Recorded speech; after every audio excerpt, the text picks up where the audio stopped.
Hello dear viewers, support me by subscribing to my channel and share my video if you like it, and also make sure you comment your thoughts. Now let's start the video. Jon. It was a full day before the fires on the battlefield and in the city finally died, and the ashes to stop falling with the snow. By dawn of the next day the clouds were gone, and the warmth of the sun bathed the city and all those who were under it. King's Landing had finally grown quiet. The riots that began during the battle would have gotten out of hand had the Unsullied and many of the City Watch not taken control and calmed the populace down.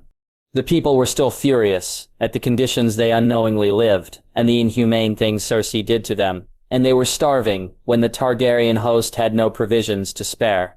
Luckily, there were many alternatives. The Dothraki introduced butchered horse, and there were a great many from the battlefield. Add to that, many of the elephants that fell were slaughtered and cooked as well to be fed to the people and the dragons. It was better than being cannibals. Rations were distributed and all started to calm down. Though for Jon, things were still a mess.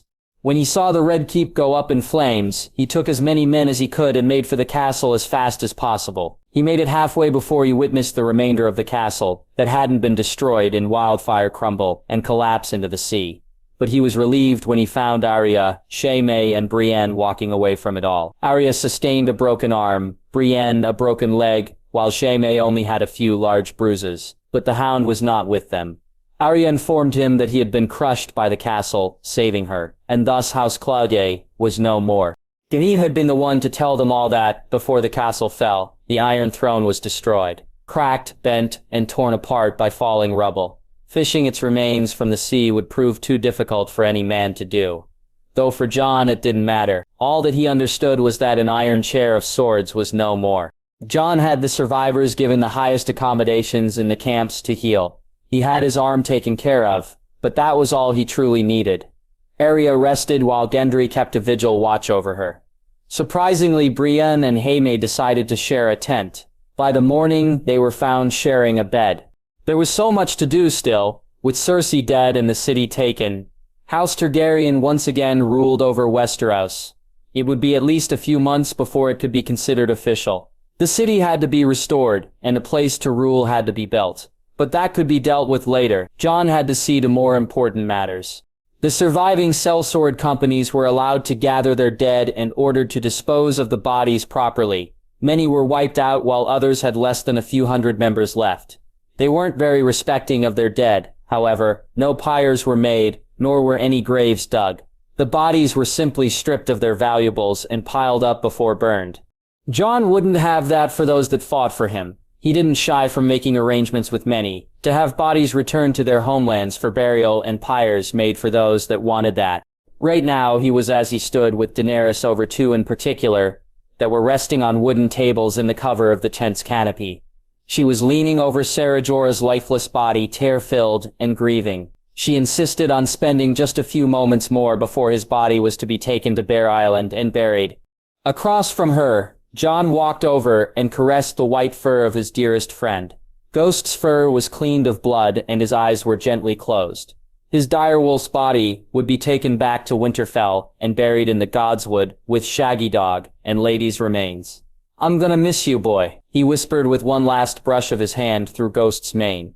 He walked over behind Daenerys and laid his hand on her shoulder.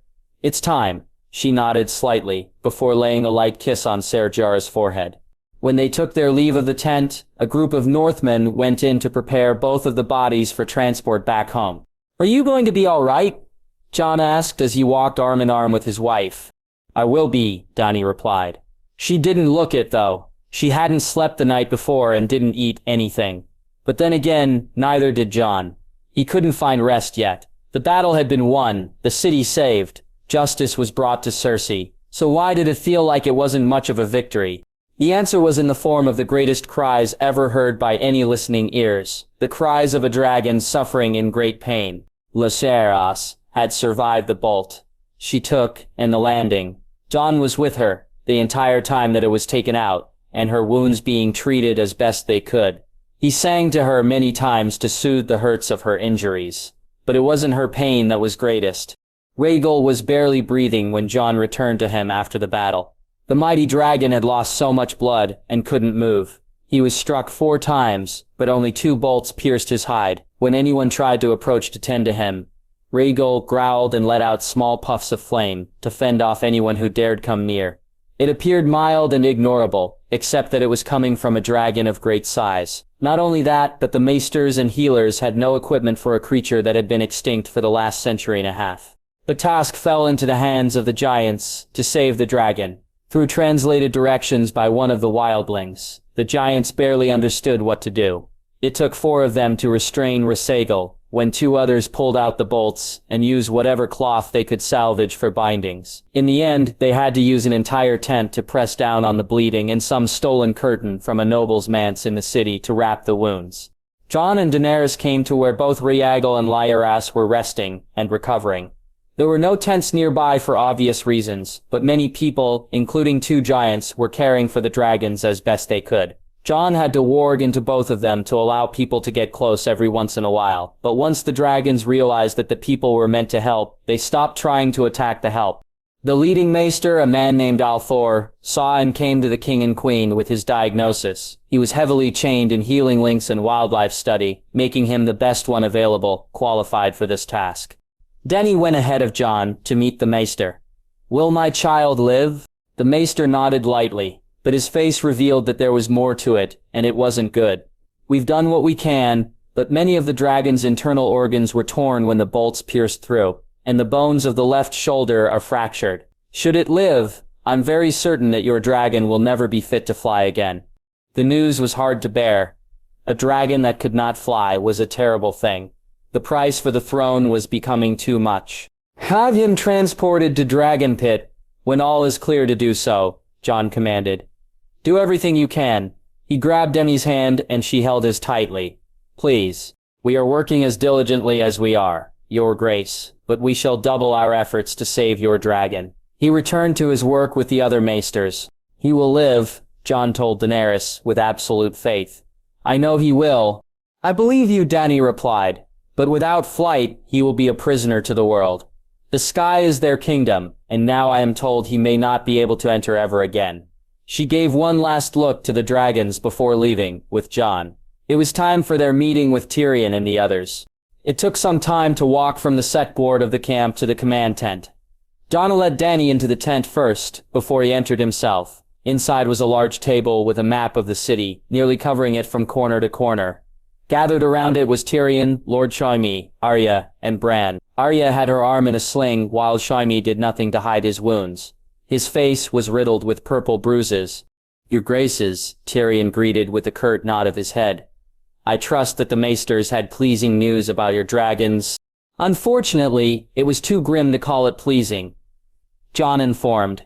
"Lyras will be fine in a few moon turns. Rhaegal, he might not ever fly again," saying it was definitely a mood killer. Everyone had a slight drop in their heads upon hearing such news. "I have not a single doubt the maesters will do everything they can to restore your dragon to his former strength," Tyrion said with some flickers of hope in his tone. "I understand that in Volantis there is a guild that focuses on the studies and excavations of Valyria. I would bet all my remaining gold that they have ancient knowledge on the biology of dragons in their archives." And he chuckled lightly at that. "Considering we hardly have any gold left, it's all or nothing." "Still," Arya said, "it wouldn't hurt to reach out to them." "Agreed," Daenerys said. "I want a message drawn up requesting aid and sent out by tonight." "It will be done, Your Grace," Tyrion said.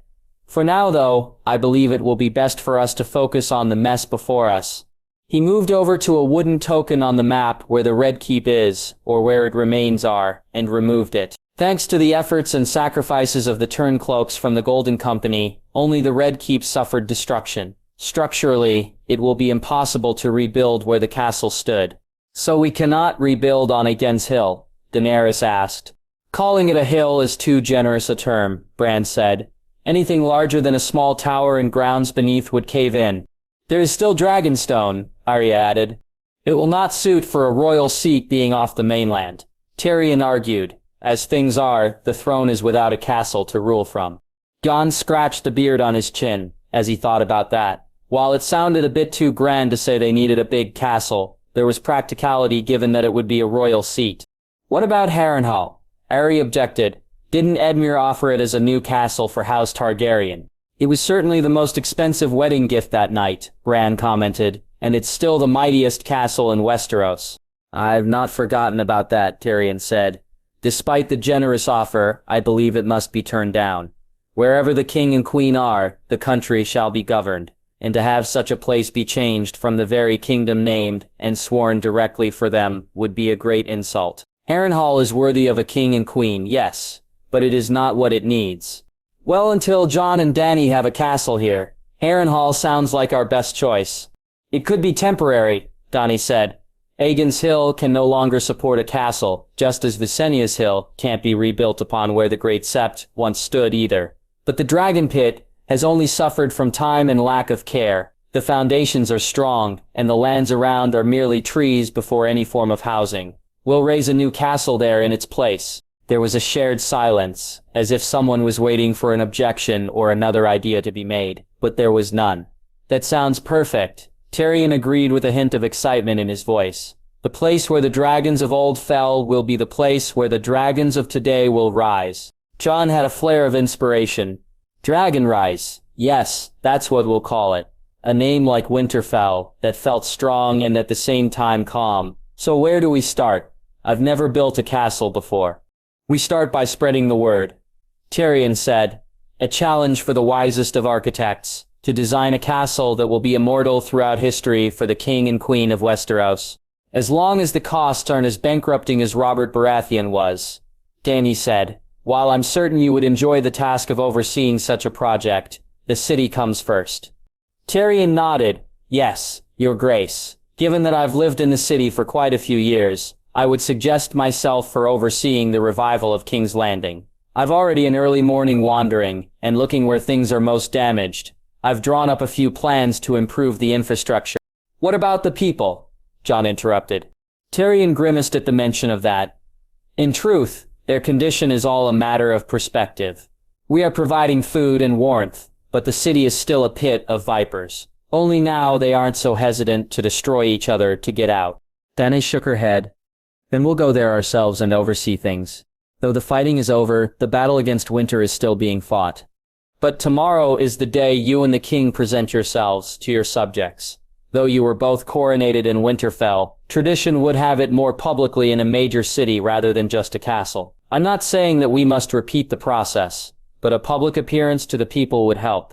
They are still in a state of confusion. When they are not asking where to get food, they are wondering who was it who defeated the Mad Queen? Who is it who commanded dragons, giants, and men outside the city? Tomorrow you will both present yourselves at the steps of the Red Keep to the people and let them see that the true king and queen have returned. And we will, Jon agreed. But first we'll see to it that they all can live long enough to be there for it. Once the people aren't starving and shivering, then we can worry heavily on things like formalities and courtesies of the court. Tyrion sighed at both of them. In that case, you'll want to head to the Street of Steel. We found an unused shop there to use as a temporary base of operations. I'll let those running it know that you'll be arriving in the morning. I will, Dany said, but Jon, you have other business to see to first. Then we'll be departing with his people early tomorrow, and you need to be there to see him off. I'll be coming as well, Arya informed. There's a shipment of grain and livestock Sansa, purchased from the Stormlands. I figured I'd coax Theon into a favor as help get it where it belongs. And since it's going north, we figured we go to make sure it gets there. Perfect excuse to have a few more days back home. He's not our father's ward anymore. He's King of Iron Islands. I know, I wasn't planning on giving him any snide remarks. At least not many, Arya said, the ghost of a grin on her lips. Regardless, I'm going to Winterfell. I want to see our family. Sansa and Rickon deserve that much. Sansa especially. She'd want us to come home anyways, Bran said. She's going to tell us about her child. Bran suddenly looked like he just realized what he just said. His eyes were as open as they could be, and his mouth was gaping. Child? What child? Jon inquired. Dany cleared her throat. She's pregnant. She shifted nervously as eyes fell on either her or Bran. You knew? Jon asked her. She told me the night I left, Dany confessed. And Edric Dane is the father, Bran informed with a blank expression on his face, as if he'd gone back being nothing but the three-eyed raven again. Word is already spreading throughout the north. Lady Stark carries the bastard of a fallen star. Jon ran his hands through his hair. This was quite a shock to him and everyone else. This is... What? This is what? Arya asked before looking to Bran. Did Dane take advantage of her? Was it rape? No. Bran was about to say more, but a sudden look of disgust came upon him. He shook his head while groaning. What's wrong? Sometimes I hate being all-seeing. Sansa, it happened willingly. Trust me. A shared look of sympathetic disgust washed over everyone, knowing full well what he probably just witnessed. She's all right with it though, eager even. It was a mistake, but she plans to see it through, do what she wants. I won't question if it's something she wants, Tyrion said. But it will cause quite some problems for her. The North may be not Doran, but there are still ill feelings towards Bad. He saw a look in Jon's eyes. Those born out of wedlock. Many will still call her a whore or seductress of a freshly widowed lord. Jaime chuckled at his brother. For a former husband of Sansa Stark, you certainly underestimate her stature. Since when does a direwolf concern herself with the opinions of the sheep?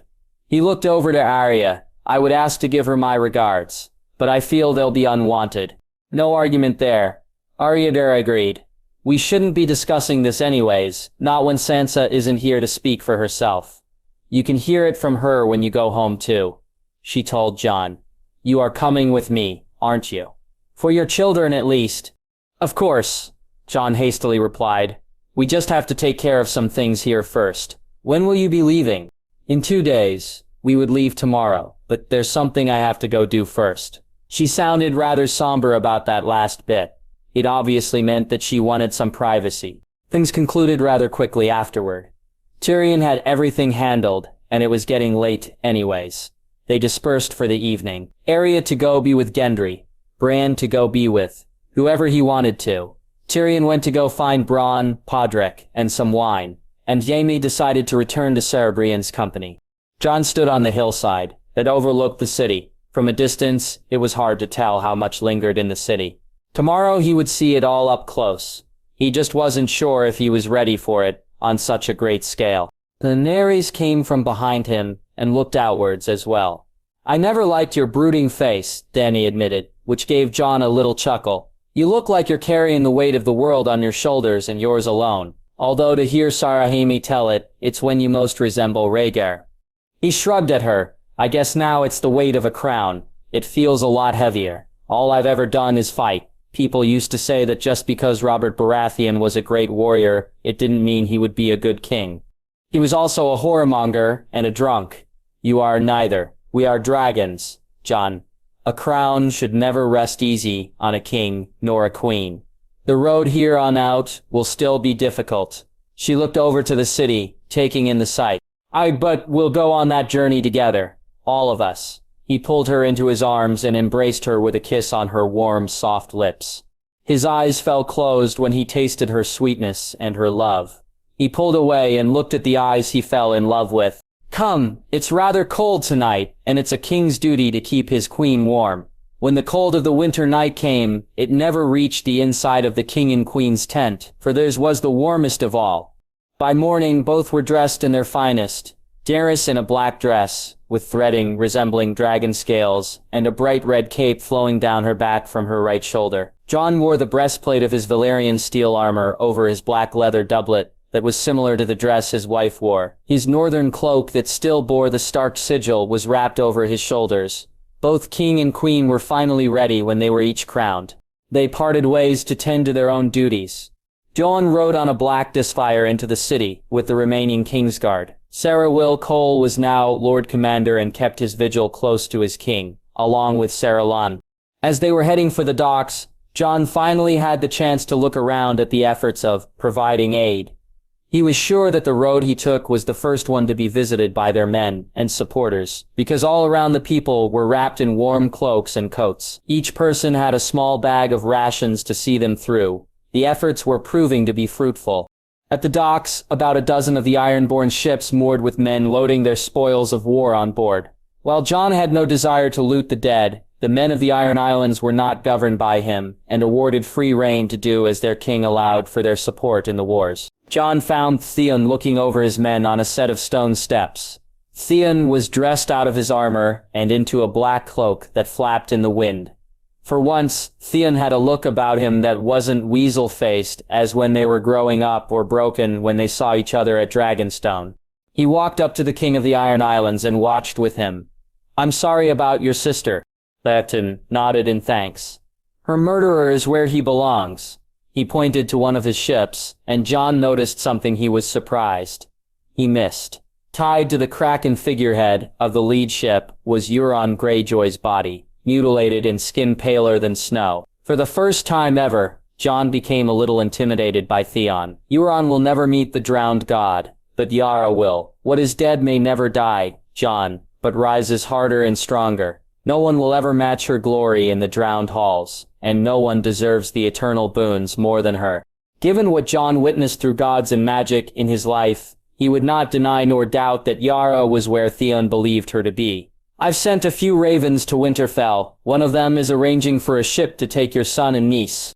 "Daughter," Theon corrected. "I won't have Yara's girl grow up as you did in Lady Stark's eyes. I'm going to treasure her as my own, because she may not be born of my loins, but she has my blood. She will be a Greyjoy through and through." It was almost like Jon was listening to Ned Stark speak to him. "I'm proud of you, Theon. Whether that means anything, I am. It means everything to me." Theon finally turned to face Jon.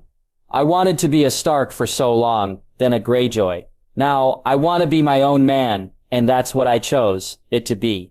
The best of both families." He extended a hand out. "I wish good fortunes in your reign, Aegon Targaryen." Jon accepted and shook Theon's hand. "And I wish the same to you, Theon Greyjoy." He gave him a curt nod before Theon left to join his men. They were nearly ready to depart. Jon himself returned to his horse, and remaining Kingsguard. With his last goodbye, it was time to join Dany and for them to go declare themselves king and queen to the city. He and his escort traveled down the Street of Steel to the rendezvous with the queen. Along the way, Jon took in the many sights of the city's deterioration and poverty. There were more people in the streets than there were in homes, and all of them were sickly, thin, and sick. Jon turned to Saracol riding near. "Gather 200 men and a dozen healers to distribute rations and aid, and find some women to help care for children who need it.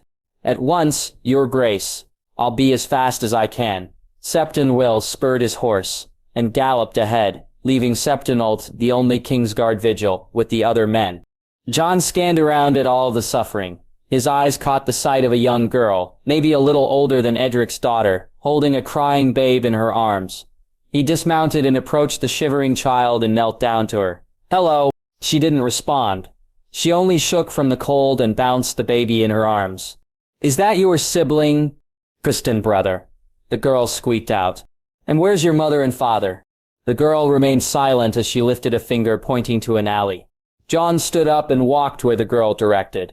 When he looked down, he was horrified to see two bodies, almost skeletal, were lying dead in the alley. The parents starved to death and died together. Even when Cersei resorted to forced cannibalism, there wasn't enough for everyone. He looked to one of his other guards. "Go after Sir Will, and gather an additional squad. The dead in the streets are to be collected and laid to rest." "Aye, your grace." The soldier rode off down the street as Jon returned to the two children. Jon undid the straps of his cloak and pulled it off his shoulders. With a swing of his arms, the wool flew around the girl and she and her brother were wrapped in warmth. "Come on, we'll find you something to eat." He carefully scooped both of the children into his arms and sat the girl on his saddle. "May I hold him for a while?" Jon asked. The girl nodded and gave the baby to Jon. The babe was a few months old. Having him in his arms made Jon long to have his children there too. He climbed atop his horse and resumed trotting down the street. Even though there were now rationing stations being set up, there were those too weak to even make that short of a journey. Hopefully Sarah would be fast. It didn't take much longer for Jon and his company to reach their destination. They arrived at a blacksmith shop, the one formerly owned by Gendry's teacher. Gendry had been the one who recommended setting the place up as a shelter for now. His teacher had one of the hottest forges in the city, and heat was well needed in these times. Across the street was a building that was once a shop that sold what the smiths made, but it was long abandoned. For now, Daenerys decided to use it as a means to operate for the day. Jon had the horses tied and took both of the children inside where it was much warmer. There were men and women scurrying about, trying to organize as much as they could to help support the city during the aftermath of a tyrant's rule. "Sarah Lonel," Jon said, "find something to eat and bring it upstairs for this one here." The last Kingsguard was gone as Jon marched up the stairs to the only room on the upper floor. He knocked once on the door before entering and saw Dany sitting down at a table, going over scroll after scroll after scroll. She looked up and smiled at his return. "You've brought company." "There are too many still starving," he told her as he led the girl to a feather bed and sat her down. Her baby brother continued to cry out, though. It's all right, Jon whispered. "Give him here," Daenerys said with her arms out. Jon obliged and handed the babe over to his wife. There was no sudden change in the boy's crying when Dany held him in her arms. Jon returned to the girl once Ser Lionel returned with a bowl of bread and some strips cooked meat. Ser Lionel left the bowl with Jon and excused himself from the room. Jon took a loaf and tore a big piece for the girl, and she immediately took it when offered. "Careful, eat it slowly," he said as she scarfed the whole thing down. He noticed that the baby's cries had suddenly ceased. Then, when she turned to look back, he was surprised to see Daenerys feeding the boy at her own breast. "He's too young for solid food and there aren't any wet nurses nearby. You're not going to watch idly, and neither will I." A sudden whisper turned Jon's attention back to the girl. She was crying quietly and rubbing her eyes to hide the tears. Jon knelt down to her and gave her a small rub on her shoulders.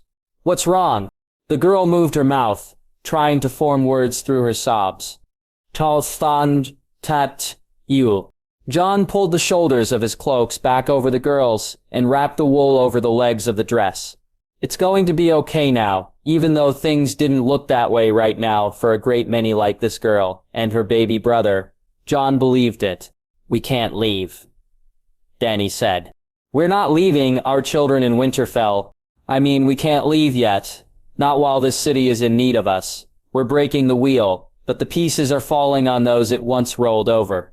The two children with them were an absolute testament to that. "What more can we do then?" Jon asked. He honestly was not sure of what more could be done, aside from everything they have been doing already. "We do as Tyrion said, we show the people that we can be their strength. We are the ones who will lift them up from the ashes, but if we leave on them now, it will be a betrayal." She finished feeding the baby boy and redid her dress. She rocked him gently as he fell asleep. "We'll stay for a fortnight. After then, I will remain here and you'll return to Winterfell and bring our children home. Dany, the journey there and back will take maybe 2 months at least. We should be going together." She set the babe softly on the bed and came up to Jon. Her fingers made their way into the curls of his hair, and she placed a chaste kiss on his lips. "I know, but we can't. So will you please hurry for me?" Jon returned a kiss to her and held her tightly, as if he were leaving this very moment. A knock on the door interrupted them and a local woman entered. Based on her appearance, she was probably a tavern wench, but she had kind features that many of the other volunteers lacked. "Beggin' your pardons, I was told some youngins needed lookin' after." It took a moment, but the look on her face immediately changed to shock and she fell on one knee. "Wish someone told me I'd be meetin' the new royalty." "It's quite all right," Jon told her. "Look after these two." "Of course, my king," the lady replied. As Jon and Dany made for the door, the little girl called out to him. "Your kingness." They both looked back and saw the girl removing Jon's cloak from her shoulders. Jon went back to the girl and stopped her. "But your cloak?" Jon gave her the warmest of smiles. "You need it far more than me." Unexpectedly, he found himself almost leapt onto as the girl wrapped her arms around him and hugged him.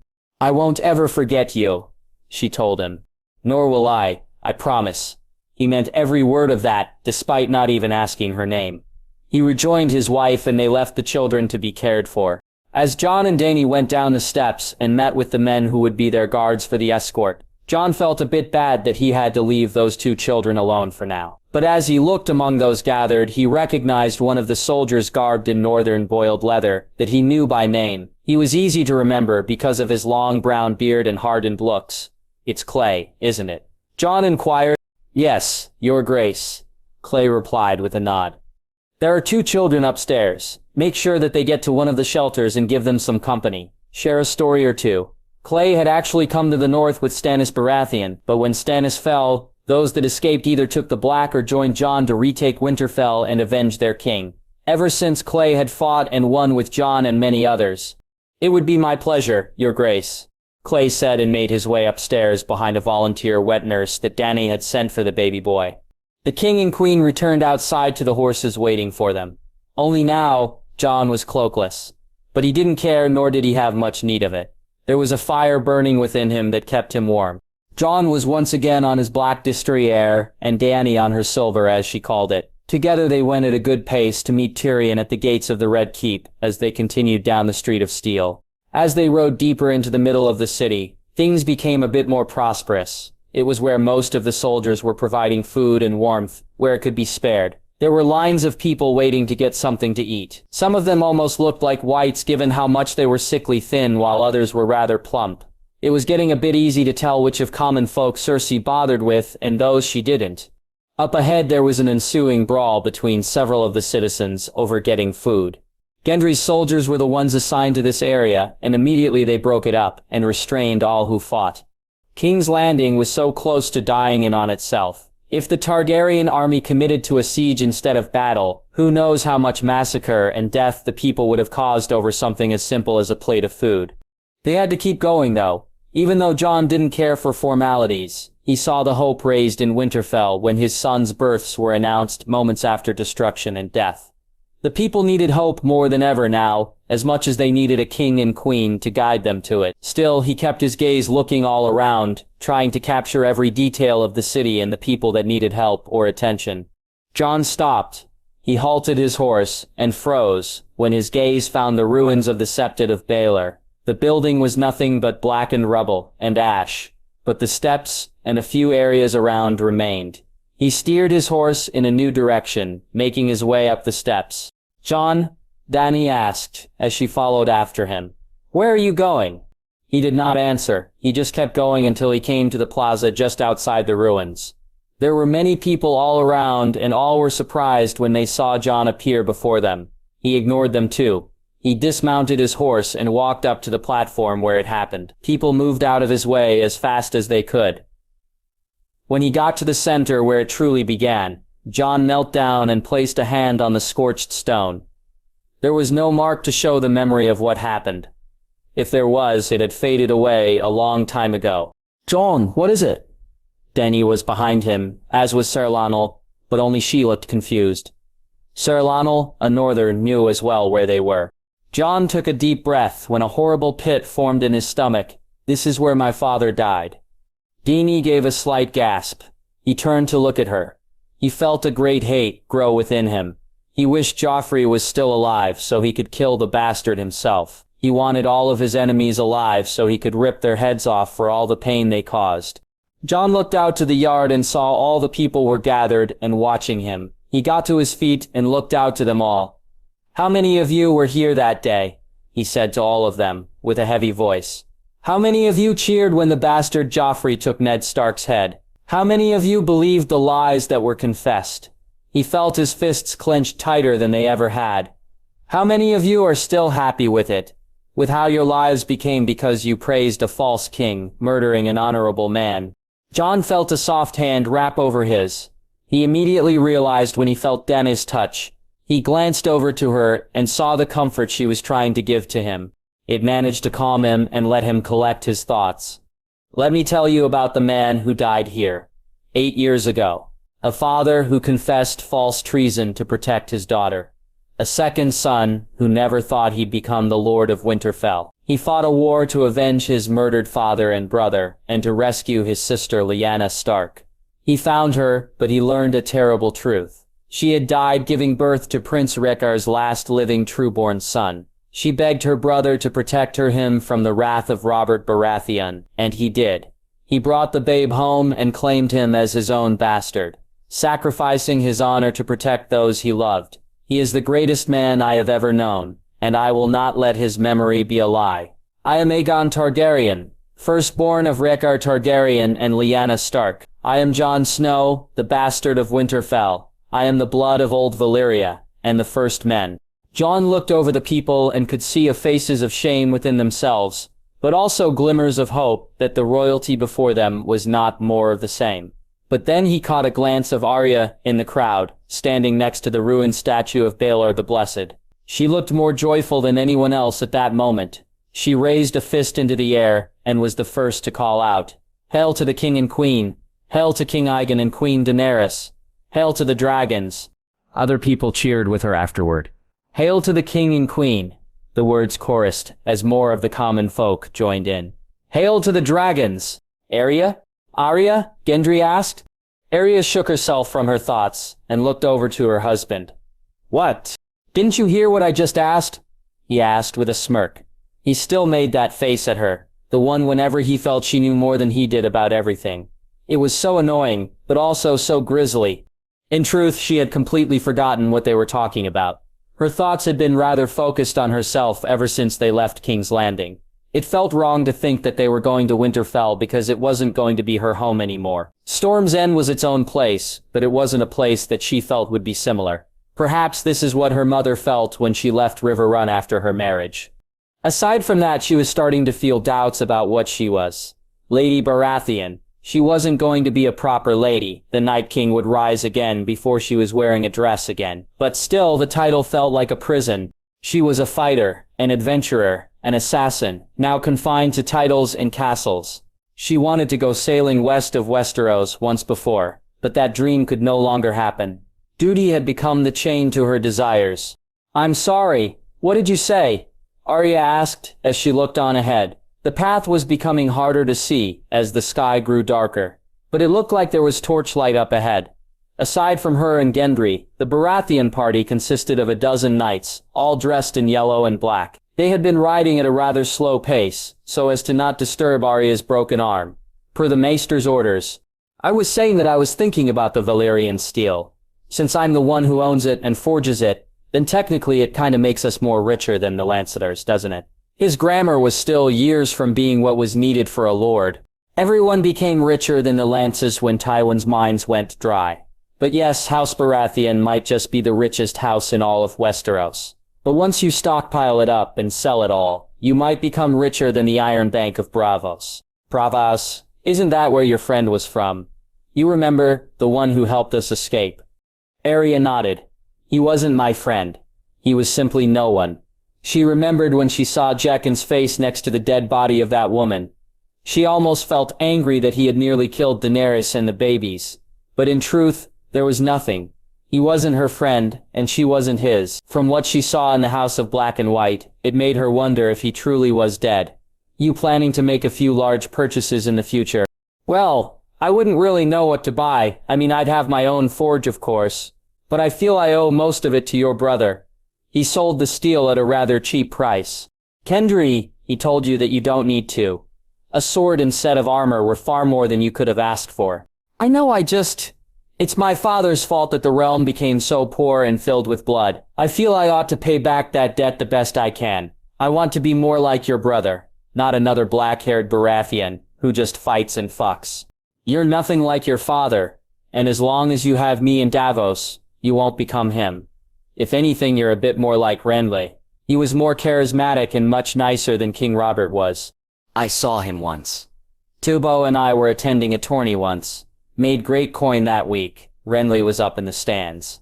Didn't strike as charismatic. You ever see Stannis before he tried to kill you? Hells no. Never wanted to. Not even Tubbo. People talked a lot about him, and every time they did they scowled. He chuckled, mentioning the memory.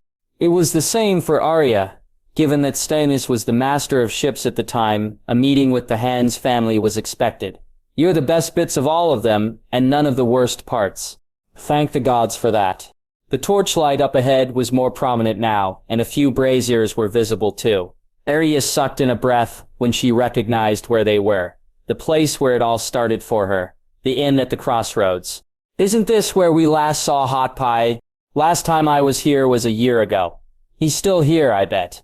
Speaking of bets, it looks like we don't have to settle the last one we have. He can come with both of us, to Storm's End. She almost forgot about that. She thought she would still be a Stark at this point. No, she was a Stark just like she was also a Tully. They would see if they could get rooms for the night. Hopefully, they could. If not, then they would have to quickly make camp. The moment they both set foot through the doors, they were immediately greeted by much noise. Soldiers of the Riverlands who fought at King's Landing were drinking and singing songs of merriment and rejoice. Ale was flowing in mugs held in every hand, and food was devoured at every table, specifically pies. Arya and Gendry both looked over to their old friend and smiled when they saw him. "What are you two doing here?" Hot Pie asked as he came up to them, setting aside a tray of food and wrapping his arms around Gendry in a great hug. "Oof! We're heading back to Winterfell," Gendry replied. "Really? I thought you'd be going south. Word's been going around that you're a lord down there. I mean, all I heard was that a bastard blacksmith was the new lord of Stormland or something like that." Gendry smirked and announced himself to Hot Pie. "I am Gendry of House Baratheon now, Lord of Storm's End and the Stormlands." Hot Pie chuckled heartily. "Well, round here I get called Lord of the Pies, so I guess we both went from gutter rats to nobles." The three of them shared laughter as Hot Pie led them to a free table. "Wait here, I got something special for you, Arya." He took off, leaving them both with a horn of ale each. Arya decided not to drink tonight. She had too much on her mind and wanted to be sure before she did. Wines and ale weren't the best to help her think straight right now. Hot Pie quickly returned with a tray of food and something else, wrapped in a small warm cloth. "I finally got the shape just right. I hope you like it better than the first." He unraveled the cloth and showed a loaf of bread that was baked and made into the shape of a dire wolf. Compared to the last one Arya had, this one was far better. It was almost adorable. "Big sellers these are. I've been trying some others, but these are my best. I like to start with the tails first and dip him. Give it a try." Arya did as he said and broke off the tail of the wolf.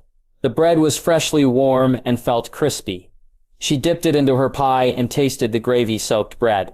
"It's really good," she confessed with a smile. Gendry went for the hind legs and did the same. "You have my praise on Great Lord of the Pies. You should be cooking in a castle." "Nah," Hot Pie argued, "this is my castle. When the last owner looked at some of the Mad Queen's soldiers the wrong way, they did him in. I've been sharing the place with his daughter ever since." Gendry folded his hands. "Well, I have a proposition for you. I want you to come with us to Storm's End." Alapai asked, and looked to Arya. "Aren't you going back to Winterfell?" "Just to say goodbye to my brother and sister.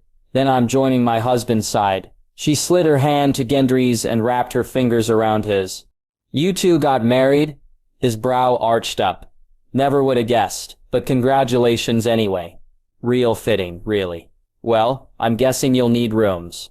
"Unfortunately, we're packed full." "That's all right," Arya told him. "We'll set up camp outside."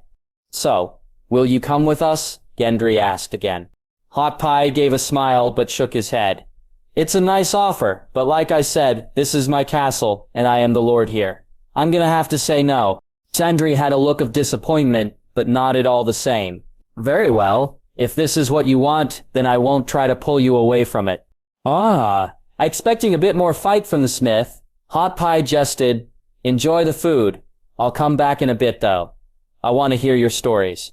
With that, he returned to his work. Ian, who had to be the original innkeeper's daughter, were bustling about to serve their patrons. "Should probably ask him to try a stag next," Gendry suggested as he tore off another piece of the wolf bread and ate it with his pie. "We should get more to take to Winterfell. I bet your brothers and sister would love some." Arya merely smiled and continued to eat. She wanted to be more cheerful, but she didn't feel the desire or fuel to be. She decided to drink from her water pitch at her side and didn't realize how thirsty she was until now. Their bannermen had joined in rejoicing with the Riverland soldiers as soon as they finished pitching the tents. A few managed to pull some women to their laps and fondled what they could before they had to give coin for more. There were 3 Knights of the Vale who recognized Gendry and invited him to share war stories. Gendry did not wish to be rude and gladly took to their company with his ale in hand. Arya simply remained at her table and continued to eat. She finished off the direwolf bread, except for the head. She would save that bit for tomorrow. A sudden silence washed over the inn rather unexpectedly. All eyes went to the door and many began falling to their knees. Arya turned to look and rolled her eyes when she saw Jon entering. "Kneel before the king," Someone called and everyone else did as they should. He looked to be almost blushing at the courtesies. He raised his hands. Rise, do not let me keep you all from enjoying yourselves. Jon was followed inside by Saralon Elfen and 3 Northmen. I've heard this place has the best kidneys pies in Westeros. I'm eager to try for myself. As the soldiers and other folk stood up, Hot Pie and the innkeeper's daughter rushed forward to him. Hot Pie gave a bow and the daughter did her best courtesy. My king, Hot Pie said, excitedly. We're honored to have you as a patron, but I'm afraid we have no rooms to spare. Your Grace, one of the Riverland soldiers said, I will be more than willing to forfeit my lodgings for you. Jon shook his head. That won't be necessary. All we need is some hot food and ale. Hot Pie hurried off to get what was asked. As Jon scanned the room, he looked surprised when he saw Arya. He walked over to her table and stayed with her. I didn't think you'd catch up to me, Arya said.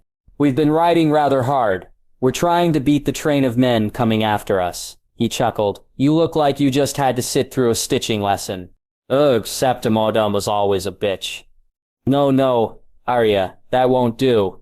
She did her best to imitate her old Septa's voice. It made Jon laugh at least, but she was always fair. She didn't deserve to die. She remembered all the bodies that were stricken about the stables, and heard what happened to their bodies afterward. All their heads decorated the Red Keep on spikes for weeks. I don't feel right, Jon. He gave her a slight smile of understanding.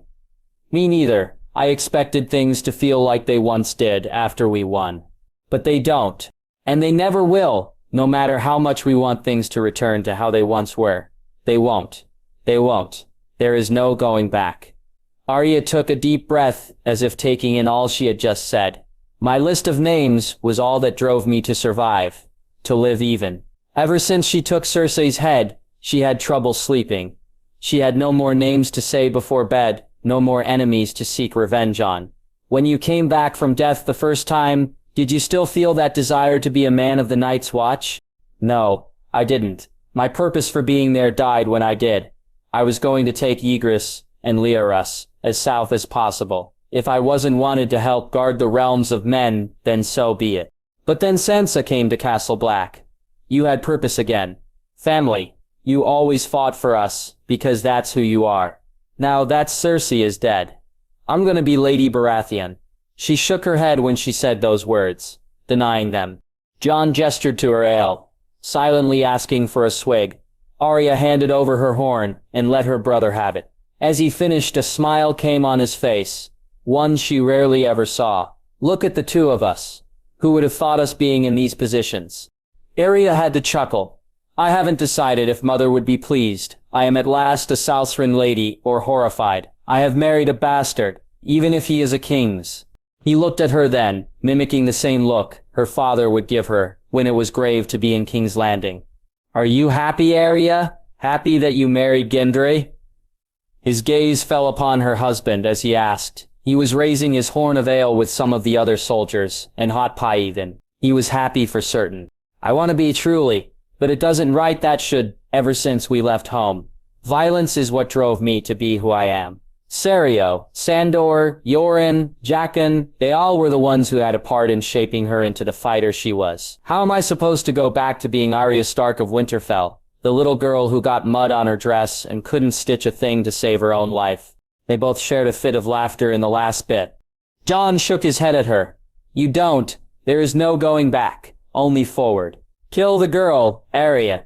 Kill the girl, and let the woman be born. Let the woman be born. By all rights and features, she was most definitely a woman. But until had she considered it, ever since she was there for her father's murder, she almost never thought herself a woman out to get revenge. But a girl has no name. Do you know where I should start? She asked. That's for you alone, to decide. If I tell you, I'll just be your big brother lecturing you how to live. Boys and girls are told how to live, men and women choose. So tell me what you choose to do. Arya had to think on it. Really think. What would she choose? For a brief second her eyes went to the door. She could leave and ride as hard as she could. Leave everything behind and live her life. Not looking back on it, but what would her father say? What would any of her family say if she did? Coward. No, just dishonorable. the true stain on her father's memory because she forsook her vow of marriage and ran away from it all. Her eyes went back to Gendry. She loved him. Truly she did. She loved how they teased each other, how they fought together. He was hers, and she was his lady. If Sandor were the one talking to her, then he would just grunt and scowl at her. But what he said to her at the wall that night, the only time he ever acted nice, "I'd rather be a lord than a hound who leaves a trail of bodies wherever he goes." Maybe it wouldn't be so bad. And if anyone were to tell her she couldn't be as he is, who were they? Arya is the lady of House Baratheon and Storm's End. I choose to stay. Jon smiled heartily at her. He always had such warm smiles like their father. That makes me happy. His eye went down to the head of direwolf bread and widened. Is that bread? She nodded and pushed it to him to try. Jon took a quick nibble from the ears and his eyes rolled back. Is there any more? Arya smiled and waved Hot Pie down. He came rushing over to her, and the king. How can I be of service? He asked graciously. Jon held up the head. Did you make this? I did, yes, Hot Pie nervously replied. It's damn good. You have any more? Maybe a dragon? I got trouts and wolves, but no dragons.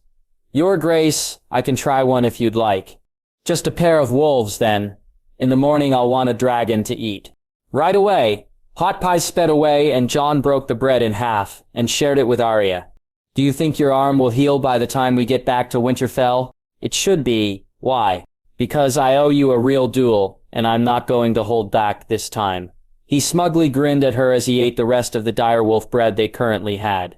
Arya chuckled at him. You think you're the only one who is holding back? With those words, Jon's grin faded. After the bread was brought, Arya had hers wrapped up for tomorrow's ride. While Jon scarfed his down, she joined Gendry and spent time rejoicing with some of their bannermen and the men of the Riverlands. Things went on like this for another hour, before it was becoming a bit too much. She left the tavern. She had to get away from all the boisterous noise. Let the men celebrate their great victory in their way, and she would celebrate it in her own way. She walked along the road to the north, following its snowy trail.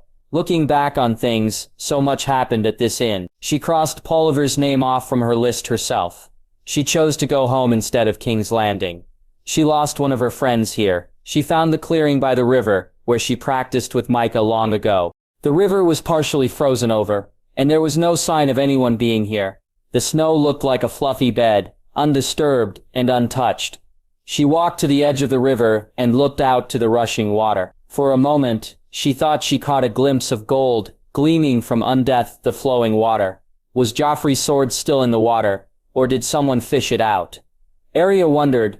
This was where things truly changed for her family. She never wanted to be a lady, but now she was, and a damn good fighter too. If things didn't go to hell, would she have still wanted to be who she is now? Would her father have let her become a knight like Brienne of Tarth? Would she have ever made her list of names? Joffrey, Cersei, Meryn Trant, Walder Frey, the Mountain, Ilyn Payne, Polliver, Rarge, Tywin Lannister, the Red Lady, Beric Dondarrion, Thoros of Mer, the Hound. All the names she ever muttered before she slept. Some had been taken off by choice. The rest were crossed off either by her or someone else. Perhaps she would make a new list. A list not of people she was going to kill. No, one that drove her to live her new life. Gendry, Sansa, Jon, Bran, Rickon, Daenerys, Aemon, Matthias. Just a few names now, but her list would grow. Her list of people she would protect. Her hand drifted to her stomach when she thought of the chance that another name would be added soon. She missed her Moonblood, and the timing did fit. She'd know once she was back at Winterfell. Gods, if she truly was going to become a mother, it was hard to comprehend. Still, deep down she hoped that if she was, she had a boy. A little Ned or Jon. Arya was drawn out of those thoughts by a rustle amongst some bushes nearby. Normally she would have drawn needle at the surprise in her piece, but she could feel who was coming. Nymeria appeared and trudged over to her, silent as ghost and covered in flakes of snow. She was the last of her litter. Maybe if the other wolves were set free, they too would have lived. Arya removed her gloves and softly stroked the fur of Nymeria's snout. Nymeria was always a good girl. She always protected her. Arya stepped forward and hugged Nymeria around her mane. It was time she went back to protect her real pack. She didn't want to be sad, but she couldn't help it. Arya looked at her direwolf's eyes, sharing one more moment with her. Goodbye, Nymeria. She released her direwolf, and Nymeria turned to leave. But when she reached the bushes from where she came, the majestic beast halted. For a moment, Arya thought that Nymeria was going to look back at her once more, but it wasn't so. Nymeria took off and disappeared back into the woods. When she did, Arya no longer felt sad. She felt as happy as she once did a long time ago, when she was with her father at Winterfell or dancing with Serio. It was at that moment that she knew in her heart that the Game of Thrones was finally over. 6 years had passed since the day that the last war had been won. Westeros was finally able to find peace once again and heal its wounds from the many battles and bloodshed. Winter was over and spring had come again. Homes were rebuilt and crops resowed. The royal family had been conducting a tour to each kingdom to assist and tend to the recovery of the Great Wars for the past 2 years. Dorne had been first, and aside from Sunspear, the Targaryens sailed to Starfall to see its completion. After Dorne was the Reach, and one of the larger issues there was the debate of Highgarden and who it would go to. There were several houses that had Tyrell blood, and in the end, it was given to a branch of House Meadows because of their unyielding loyalty to House Tyrell when Randyll Tarly rebelled. The new lord was named Raymond, and he was quick to be friends with his liege lord, given that he shared an equally large love for being a scholar rather than a warrior. By the time House Targaryen reached the north, the last snow of the season had fallen and the sun became much warmer.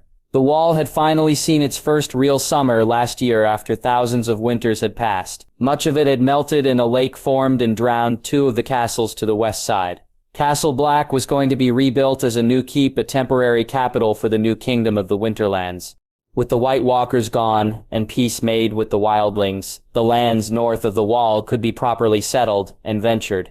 In 10 years, Jon hoped that a castle would be raised at the Fist of the First Men and become the true capital. One thing that made him unsettled along with Daenerys was the question of surnames given to bastards. It wasn't a pleasant discussion, but they chose to have it be Winter, although it was made before the Winterlands themselves also saw their first spring and summer for the first time in thousands of years. The Night King's magic had kept it a cold wasteland, but his demise freed it of such a curse. "Are we there yet, Mama?" Aemon asked as he bumped up and down on his silver pony. They had been riding non-stop since sunrise, and it was now midday. Despite that, they had entered the city gates, not an hour ago. The question seemed to repeat itself through the lips of an impatient boy. They came into the castle's private grounds just moments ago, leaving behind the many common folk that gathered in the streets to see them all. "Almost, my little dragon. Once we get clear of the trees, our new home will be in sight," Daenerys told him. The 6 years of waiting had finally come to an end. Hundreds of builders had been working hard to reconstruct the Dragon Pit into the new castle of King's Landing. And how much longer is that? Not far. Show some patience, and you shall be rewarded. Daenerys hid it from her son, but she was just as eager as he was to get there. But the child within her prevented any galloping. It would be only a couple of months until her 5th-born would enter the world. Jon rode atop his black Desteria with Matthias, who was still too frightened to ride by himself. Rhaella, his and Daenerys' first daughter, was asleep in the carriage with her baby brother, Barristan, and Missandei. Rhaella was born with Dandy's silver hair and Jon's gray eyes, while Barristan looked completely northern. The carriage the children rode in was guarded by all 10 of the royal guard. Daenerys decided to have 3 more positions made, and it wasn't until 2 years ago that they were all finally filled.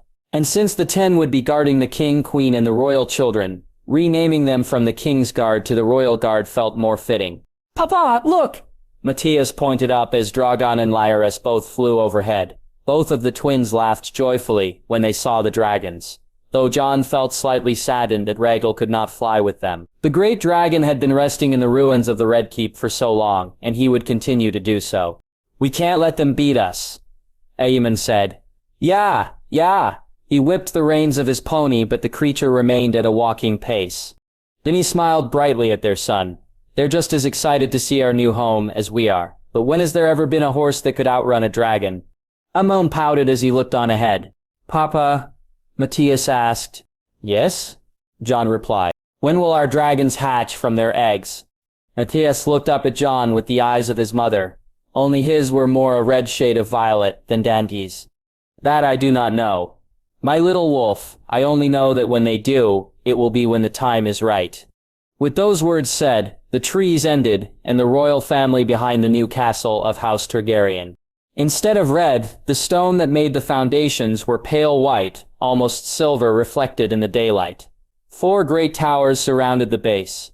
At the top of them were statues of the sigils of each warden, a dire wolf to the north, a lion to the west, a falcon to the east, and a hunter to the south. Atop the main castle was a dragon roaring up to the sky, challenging the gods above. Jon smirked when the children were wide-eyed and speechless.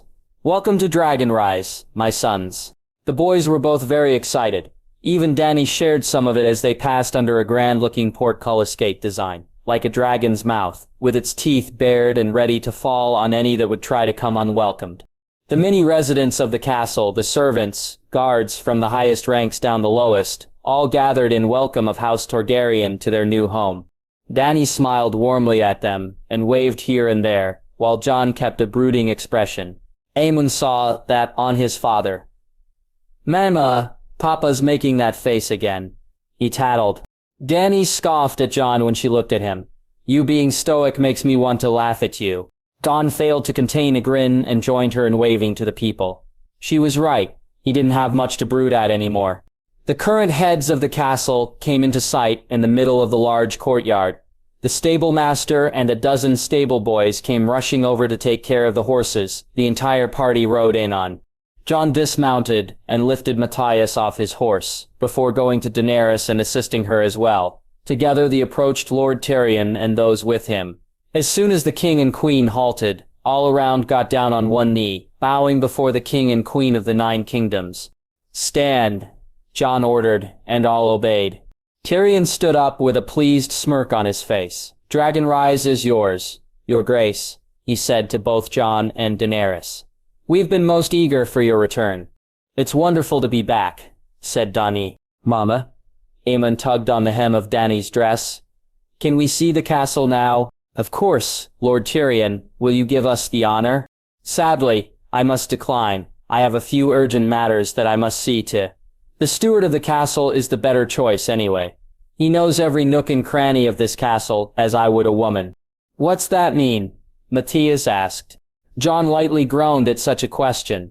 "You'll find out when you're older." They were led by one of the stewards of the castle, a man from the Reach named William who once served the Tyrells. He first brought them to the private training yard, although it was actually a balcony the size of a courtyard. Here was meant to be for Jon so could train and practice with the other Kingsguard and knights sworn to the castle. Though Jon felt an obligation that he should also train with the common soldiers as well in the future. With the Unsullied and Dothraki returned to Essos, where they belong, the crown was in need of a new army, not the ones of those sworn to them.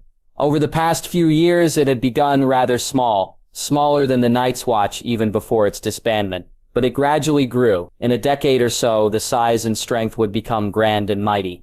By the time the royal bedchambers were shown, and the boys found their rooms, Riella had woken up and wanted to be with Jon. He carried his daughter in his arms, and she hugged close his body. As they continued to be shown the great many features throughout the castle, Jon decided to break away from the official tour for the want of some time to relax from the journey. Both he and Rhaella were joined by 2 of the royal guard, Sarah Jaxley Rivers and Lionel Fenn.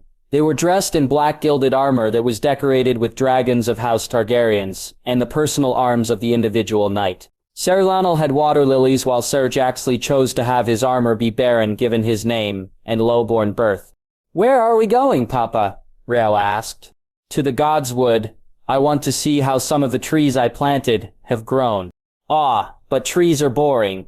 Flowers are better. They're pretty and colorful."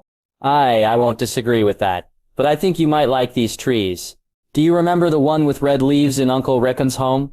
Her head perked up at the mention of it. It looked scary. I don't like its face. It was so sad. Don't worry, these ones won't have any faces. He journeyed out of the east side of the castle, which was where the Godswood was located. Many of the trees were originally part of the small wood that was around the dragon pit, but a few new ones were planted. Some were torn down so that Daenerys would have her own garden. Most of the trees were newly planted and grown into saplings by now, and they were beginning to loom over as a giant wood. The smallest of them all in the center, the 3 new weirwoods he planted just before the Targaryens set off for their tour of Westeros. "Right, a look at these." His shy daughter turned her head to see the new weirwoods growing. Mereen had given him the seeds 5 years ago, and now to see them for the first time grown as saplings was a sight to behold. It was strange to see them without faces. In fact, it felt wrong. But there was no one to carve them. Men of the past tried with iron and steel daggers, both of battle and of woodworking. But it was a fruitless attempt. Only the children of the forest could carve the magic into the faces they made. "What are they, Papa?" she asked. "These are the weirwoods. I planted these when you still growing in your mama's belly." He fell to one knee and set his daughter down. He watched as she slowly approached them and then brightened up when she saw no faces on them. "They grew big like me," Rahela said pleasantly. Jon smiled at her. Yes, they did, and soon they might grow as big a tower," he joked. She was still too young to fully grasp a weirwood's meaning and value to her bloodline, but one day she would. They only spent a few minutes before they rejoined Daenerys and the boys, except for Barristan, who was still asleep, outside of the throne room. William stood proudly as he gestured some of the servants to open the large wooden doors. They creaked heavily like a moaning man as they swung on their hinges and revealed the inside of the throne room. The children were speechless, just as Jon and Dany were. The inside burned with gallant looks and beautiful decor. Atop a set of steps was a single throne built of gray stone instead of swords. The handrests shaped into heads of dragons, and a great pair of wings formed the backing. The most noticeable detail of the entire thing, however, was not the craftsmanship for the material, but the seat itself was not meant for a single person but instead for a king and queen to rule together. "Tomorrow we shall take our seats as king and queen," Daenerys said. "After 6 years, it will all finally be official." Jon looked around at all the surroundings that made the throne room. It was 3 times the size of what once was the throne room of the Red Keep. Pillars reached high up to the ceiling. Hanging down were many banners of different dragons. A dragon colored black and red spewing fire over a field of golden, a green dragon soaring high above a winter night, a bronze dragon spreading its wings and roaring out, a white dragon perched on a wall of ice with her blue sister dragon. Joining the dragons in the form of another banner was a dire wolf of House Stark, but the colors were reversed. Instead of a gray wolf on white, it was a white wolf on gray. The eyes changed to ruby red. The walls surrounding the throne room were just as beautiful, but even more detailed. Carved into one side, the side that was to the west, were characters of wolves and crows, and monsters lurking beyond the wall. It was telling the story of Jon Snow, until it came to a point where the wold had died and a dragon was born alongside 2 others. On the east wall, the story told of a woman sold and wed to a great horse lord before becoming a mother of 3 dragons, to unite 3 great armies and break the chains of all who were enslaved. "Whose idea was that?" Jon asked William. "Lord Tyrion's," William replied as he walked over to the east wall with a proud look. He said that as the beginning of a new age, we mustn't ever forget the stories of the 2 that achieved such a glorious victory. He looked back at Jon. "There is no story nor legend that can compare to either of yours. We shan't ever forget what united the 7 kingdoms as one in the darkest of nights, and neither will the people." Daenerys walked to her wall to where it displayed 2 great stallions galloping in the flames that bore 4 dragons. "It's all so beautiful." It certainly felt grand and had the presence that defined royalty. Jon was worried that it was too much, though. He promised himself he wouldn't let being a king change who he was, but everything around him was changing. He worried the effect so much wealth, the castle itself, would have on his children and theirs after. He didn't want them to become spoiled like Joffrey the Bastard. Maybe he would send them to live in the north when they were older, to learn to appreciate the roof that protects rather than the decor that makes it pretty. It's marvelous. He was grateful, though, to see the stories of him and Daenerys carved into the stone itself. Jon and Daenerys joined the other members of their small council in the new small council chambers. In the center was a round table, and standing by waiting for the king and queen were its members. The Hand Lord Tyrion, the Master of Ships Ser Davos, the Master of Loyon Royce, and Lord Commander Will Cole of the Royal Guard. The Master of Whispers was currently away on a diplomatic task given by Daenerys, and the Master of Coin was at Castamere negotiating with Lord Bronn. Jon and Daenerys both took their seats, and all the others did as well, after them. Lord Tyrion, Daenerys said, "You have proven well overseeing the construction of the castle." "I did next to nothing aside from giving a few opinions and ideas," Tyrion said with a smile. "Oh, I nearly forgot. Lord Royce, I have something that may be of interest to you. Our builders clearing out the last underground passageway found something of yours amongst the rubble and debris. I made sure it was restored to its former glory. I hope you'll be pleased." Lord Royce was clearly confused. "Found what? My lord, I have only been here once and never down below." His words fell short when one of Tyrion's personal servants, a young man in red and gold colors, entered the small council chambers with a sword and scabbard in his hands. He gently laid it before Lord Royce on the table and took his leave. "It cannot be." "Oh yes, it can," Tyrion replied. "Lamentation, the lost Valyrian sword of House Royce has been found. The hilt was decorated with many runes engraved and inlaid into it, and the scabbard equally so." Yoan drew the blade only a few inches, and silently marveled at the ripples of the many folds in the steel. "You have my sincerest gratitude, my Lord Hand. I will be sure to repay you, however possible." Tyrion rather doubted that, but chose to make no comment about it. "Well then, shall we carry on with the business of Westeros?" he asked instead, waving in the direction of the small council chambers. As evening came and the twilight hour lingered, Jon took to his chambers with Daenerys. Rhaella was still awake, but the boys had fallen asleep for the night. Dany was in bed with their daughter, humming a song to her as she played with a small wooden knight to rescue Rhaella's princess doll. While Jon removed his cloak, William knocked before entering the room. "Yes?" Jon asked. "Forgive my intrusion, your grace. A raven from your cousin came just now." He offered a single raven scroll to Jon. When Jon took it, he was surprised that it wasn't stamped with the Stark direwolf sigil, but instead a three-eyed raven. Bran rarely made contact with anyone these days ever since he went to live with the reeds in the swamps. Jon opened the scroll and found only a single line of words was written. "A gift has been left in the Godswood for you." "What is it?" Daenerys asked. "Apparently there's something for me in the Godswood." He folded the scroll and set it aside. "I'll be right back." Jon left his chambers, and before his personal guard could follow, he ordered them to remain. He had a strange feeling that this was meant just for him to see. For now, Bran wouldn't have sent a raven if it wasn't something of that nature. It took quite some time, and a long climb down a flight of stairs. As he finally made it to the Godswood, he looked all around for anything that might be a gift. He didn't need the light of a torch given how bright the full moon's light was. It was practically morning light, it was so bright. He felt like he looked at every part of the Godswood and nearly gave up his search for the evening. But then he finally saw it, or them. The three Septon weirwoods each bore a face, looking back at him. All of them were smiling as they laughed victoriously. The cuts in the wood were fresh and red, sap leaked from the eyes and mouths. 3 laughing weirwoods. 3 laughing trees. A sudden rustle of dirt and leaves made Jon reach for the hilt of Wintersong. He drew it halfway as he spun around. "Who's there?" he called out. He was answered by the sound of a raven clawing at him from the branches of an oak tree. "Daenerys!"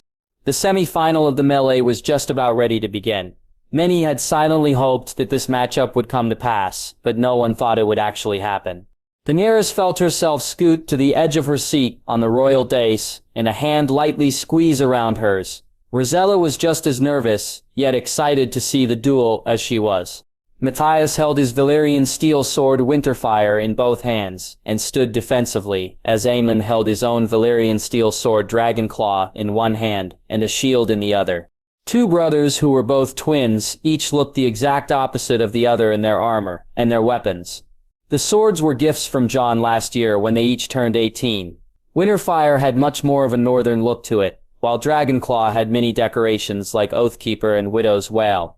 Dany stood from her seat and walked forward to the edge of the dais. There was a great weight of anticipation for the match to begin. "Let the match commence," she announced, and a loud horn blew. Many people cheered as both brothers mindfully approached each other. "Be safe, my sons," Dany prayed. Aemon made the first real move, as Daenerys sat herself down. Unfortunately, she didn't pay heed to how fast she did, and a light pain went through her belly. She groaned. "Are you all right, mother?" Rhaella asked. She smiled at her daughter and retook hold of her hand. "Perfectly fine, we both are." She rested a hand on her large belly, and rubbed it softly. This would be her 7th and last child she would have with Jon. After Barristan, she birthed another girl who had the opposite coloring of her sister. Dark brown hair and violet eyes, Arya Targaryen. After she was another boy who had every trait of a pure-blooded Targaryen, Jorah. Rhaella was the only one of her children currently able to watch the match with her. Rhaella was undressing from her armor after losing to her cousin Eddard Baratheon, who lost to Matthias afterward. Barristan was sitting over by Lord Jaime Lannister and his 2 children, Joanna and Torwyn. Jorah was being looked after by Arthur as they watched as close as they could with the rest of the Danes. Edric had taken part in the melee but lost his match against his longtime rival since the duel of the Dragon Pit. He no longer carried Dawn with first light. Arthur had the honor of becoming the next sword of the morning. Ashara was sitting with her mother and eagerly watching the match. Sansa had adjusted to Dorne quite well after she finally wed Edric. "I wish Ned came. I think he would have been champion." Rhaella sighed. Sansa's son, Eddard Snow, had been a ward of House Targaryen alongside Arthur. But ever since his parents wed 4 years ago, he took the responsibility of ruling Queen's Crown in his mother's stead. But while he lived at Dragonrise, he and Rhaenyra had grown quite close and had the makings of mischievous young love. It was quite clear why Rhaella wanted a tourney for her 17th name day. She wanted a chance for Ned to come back and show how skilled he was, maybe even to crown her after the joust. But it wasn't so. There were many Northerners that had come. However, Lord Rickon Stark lost to Andar Royce in the second match of the melee, and some speculated that the mystery knight that appeared was of the North as well. The only identity he had was the shield he carried that bore a red shooting star over a single weirwood, an image and tribute to the Knight of the Laughing Tree and Ser Duncan the Tall's personal arms. I wish he had come too. The sound of clashing steel and a silenced audience brought her attention back to the dueling field. Aemon was disarmed of his sword, and on his back in the mud. Matthias stood above him with Winterfire aimed down at his brother. "I yield," Aemon announced. Matthias pulled his sword away and offered help his brother to his feet. The many onlookers applauded and cheered for both young princes' skill and honor in such a duel. Daenerys sighed in relief that both of her boys were all right, but then tensed up as the final match was about to commence, the match between father and son. As things were getting prepared, she noticed her youngest boy rushing through many people to get to her. He climbed up the stairs slowly and rushed over to her, clamping around her leg and hugging it tightly. "Did you like the duel?" Jorah nodded lightly and reached his hands up to her. Unfortunately, Dany did not have the current strength to pick him up. He was such a clingy boy, but he was still only 3 years old. "Rhaella, would you please?"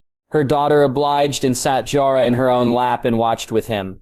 "More shards," Jorah chirped as he waved a hand in the air, pretending he held a sword of his own. "Almost. Little dragon, do you want to be a knight too?" "I want to be a dragon knight." Jorah loved Jon's bedtime stories so much, and he was always desiring to hear of the dragon knights of old. Those were his favorite. "When my egg gonna mama?" Jorah's egg was considered to be the richest given. How golden it was. It was originally Rhaella's, but she never held the egg since she realized that the dragon inside was not meant for her, and she proved it greatly when last year she became the first rider of Lyris. "Maybe when you're old enough to take care of the dragon within." The audience roared as the final match was about to begin. Matthias wiped himself clean of as much dirt and mud as he could, and stood like a solemn statue as his opponent entered in all of his grandeur and glory. Jon stepped into the ring clad in his Valyrian steel armor and carrying Wintersong at his side. He finally had Gondry make a helmet for him, after many years of being without. A black cape draped over his shoulders, and it swayed with each step Jon took. The announcer spoke with his booming voice. "The final match, King Aegon Targaryen against Prince Matthias Targaryen. May the gods bless them both in battle." "Do you think father will go easy?" Rhaella asked. He promised the boys he wouldn't. This will be a breathtaking duel to behold. Jon would spar and practice with the boys often, but he never fought with his uttermost skill and determination as he would in battle. Jon's squire came and undid the latches of his cape. After Jon drew Wintersong free, his squire undid his sword belt and bolted, as fast as he could, from the dueling grounds. Both father and son raised their swords and stepped cautiously to each other. It was already a great duel before swords were swung. They were battling in the mind, predicting the moves the other would make. But one of the most distinct advantages Jon had over Matthias was patience. Matthias tended to do things a bit rash, just like Daenerys would sometimes. Their son displayed that quite well when he proclaimed his love for Lord Shaime's daughter when he went to squire at Casterly Rock. Matthias made the first move and charged forward. Despite the armor and the purest faith that neither of them would get hurt, Daenerys sucked in a breath when she watched as father and son clashed the sharpest of steels. "Matty!" Jorah cheered. He was keen on his father losing ever since he got punished for getting into the stores of honey in the kitchens. "Shush, Jorah," Rella pleaded. She was looking more worried than anyone. "How can you pick sides at a time like this? Let him have his fun. He's just a babe." Her attention went to seating as Arya had finally returned from preparing herself. "Damn, I missed Aemon," she cursed. She was so much like her namesake, both in appearance and attitude. She wore dark brown clothes and breeches instead of dresses, although whenever the occasion called for it, she wasn't afraid to wear a silk gown and appear like a lady of the court. "Damn," Jorah mimicked. Then he looked sternly at him. "You watch your language, both of you." "Sorry, mother," Arya apologized as she took her seat. The match came to a sudden halt. The instant Wintersong struck Winterfire out of Matthias's hands. The sword flipped through the air and pierced the ground, standing upright. Matthias fell to his knees and lowered his head from such a defeat. As the crowds cheered for Jon's victory, Dany and the older of their children watched silently, but applauded to give praise to Jon and Matthias. Jon stabbed Wintersong into the dirt and lifted Matthias from his knees and gave him a fatherly hug. He muttered something to him, probably words of encouragement, before the announcer could declare the melee champion. "Behold our champion of swords, the hero of the wall, the winter dragon, the white wolf, King Aegon Targaryen." Dany gave the crowds a smile as she stood from her seat and clapped for both her husband and son. With the melee won and over, the tourney grounds would begin set up for the joust. The only member of the royal family that would be participating would Aemon. Jon didn't like jousting to begin with, and Matthias shared his father's feelings. Daenerys took her leave during the wait and found Matthias's tent. Jon had just come out, still dressed in his armor and sword at his side. "Is he all right?" she asked. Jon looked back and sighed. "He's acting well about it, but it's just acting. I think he'll do better from your company. You both fought wonderfully, and I'm glad you're all right." She gave him a quick peck on his lips. Jon muffled a light laugh. "Must we return to court after this? It seems like it's been years since we've had some time out of politics and ruling.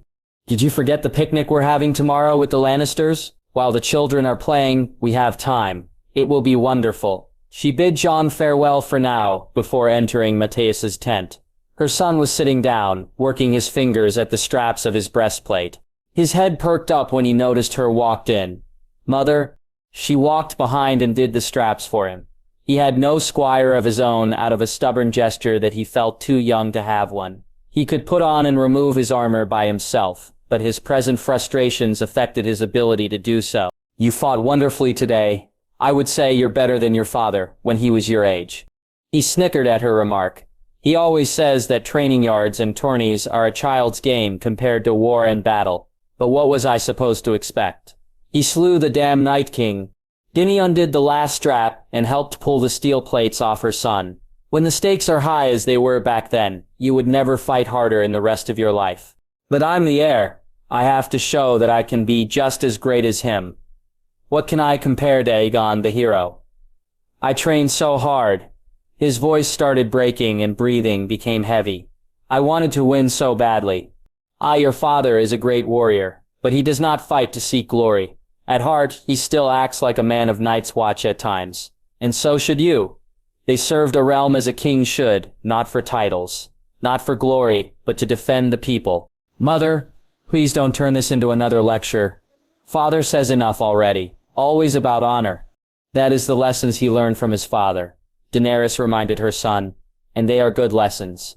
They make him one man among 10,000. He tries to teach them to you so it can be more than just one. Matthias shook his head at her and sat himself down. I'm not him. Aemon gets this better than me, but I just can't.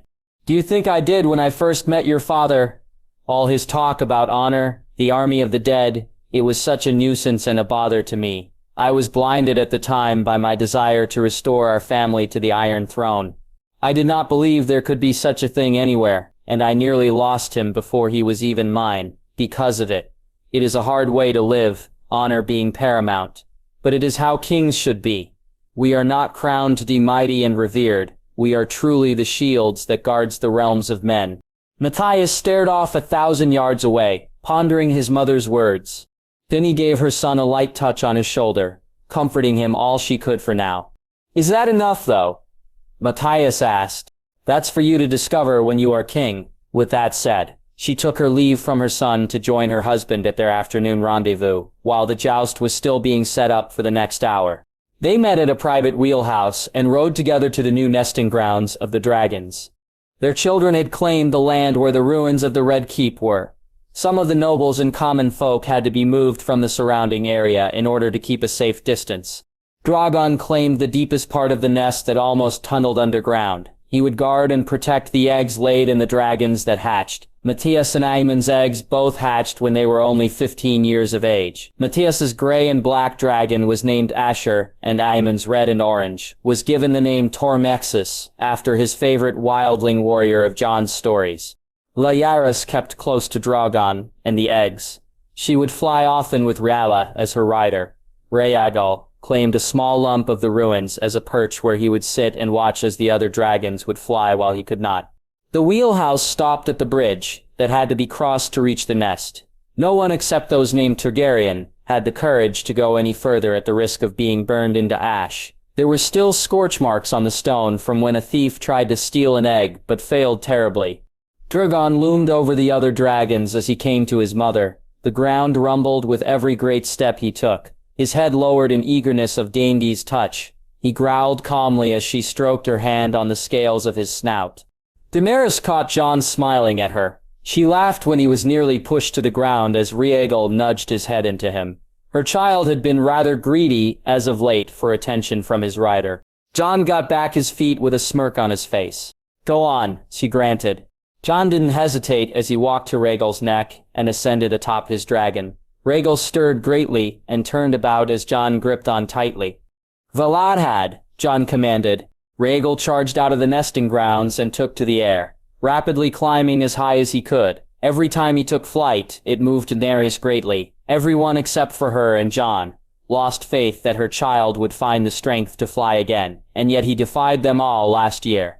Asher and Tormexus followed after Jon and Rhaegal into the air. Rhaenyra and Drogon stayed in the nest to watch over the other eggs.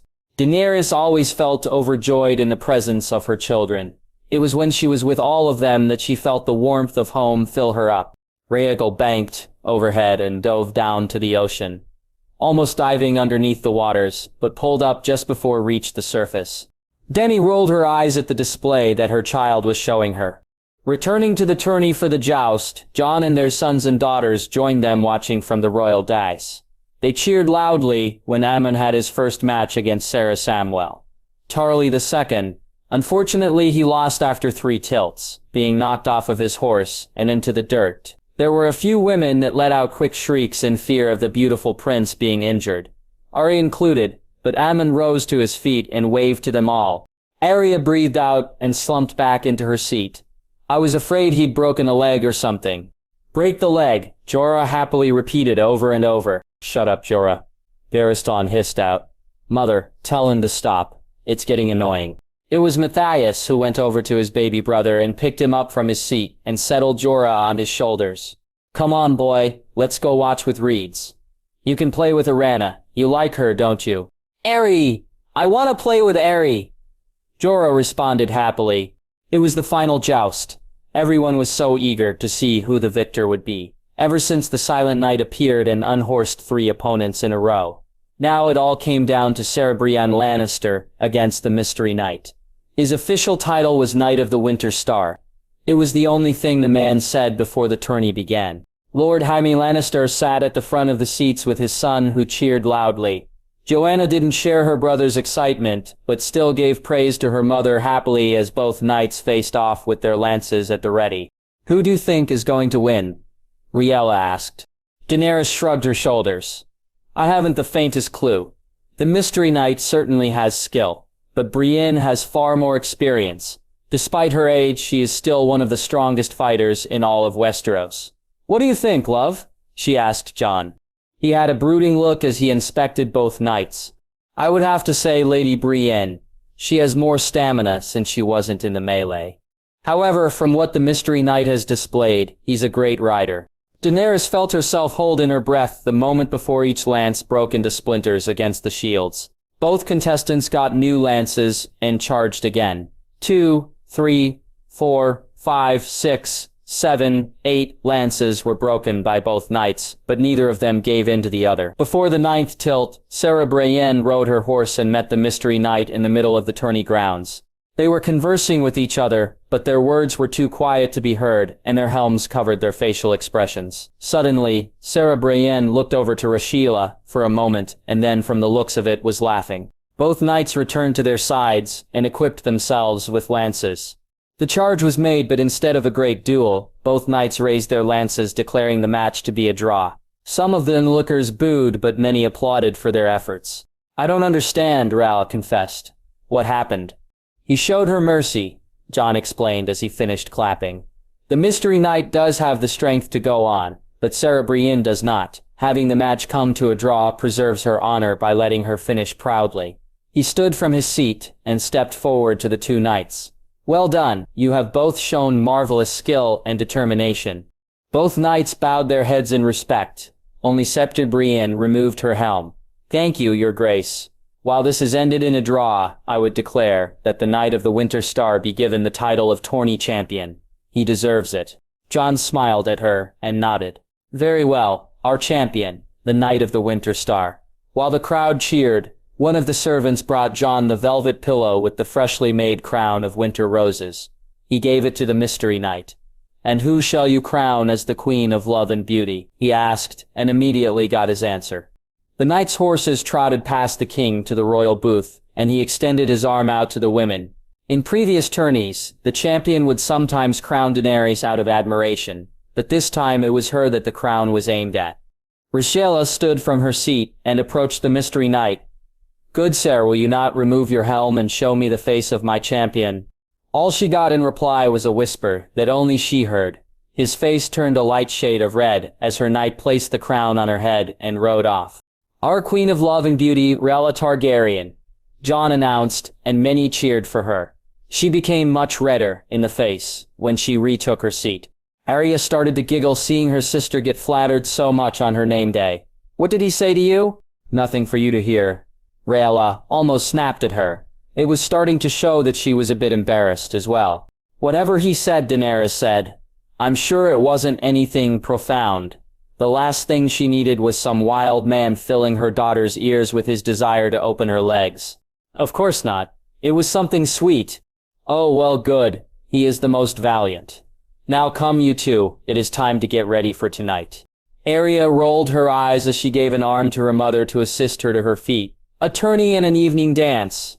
You're spoiling her too much." Rhaella scowled back at her. "Says the girl who wants an entire castle for her own.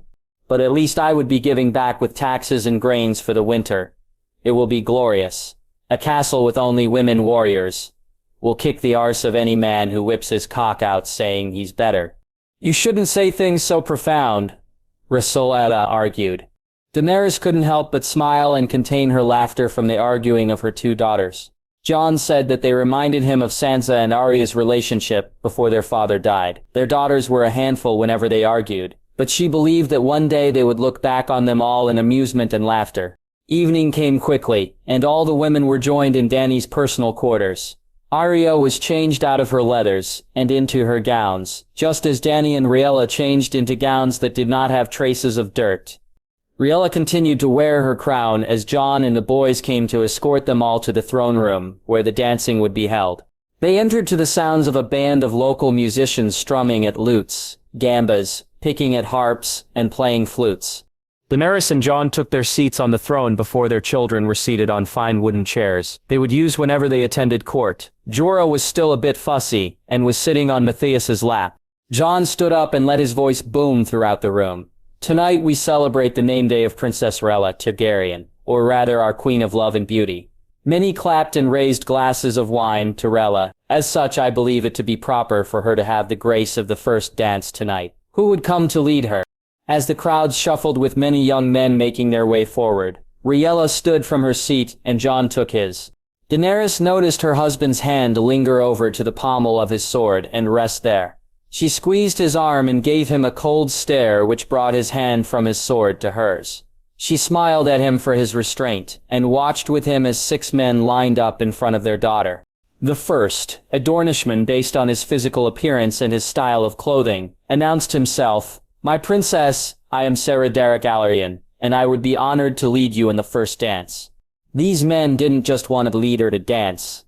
No, they wanted far more than that. Tyrion and Daenerys told her about this approaching time. Now that Rhaella was a woman grown, she was able to wed properly, and being a princess made the pressure of a union that much worse. Many suitors might seek her daughter for political gain, only. She didn't want, though. That was where she and Tyrion differed. She wanted her daughter to have a marriage she would find love within. Rhaella smiled at each of her suitors as they introduced themselves.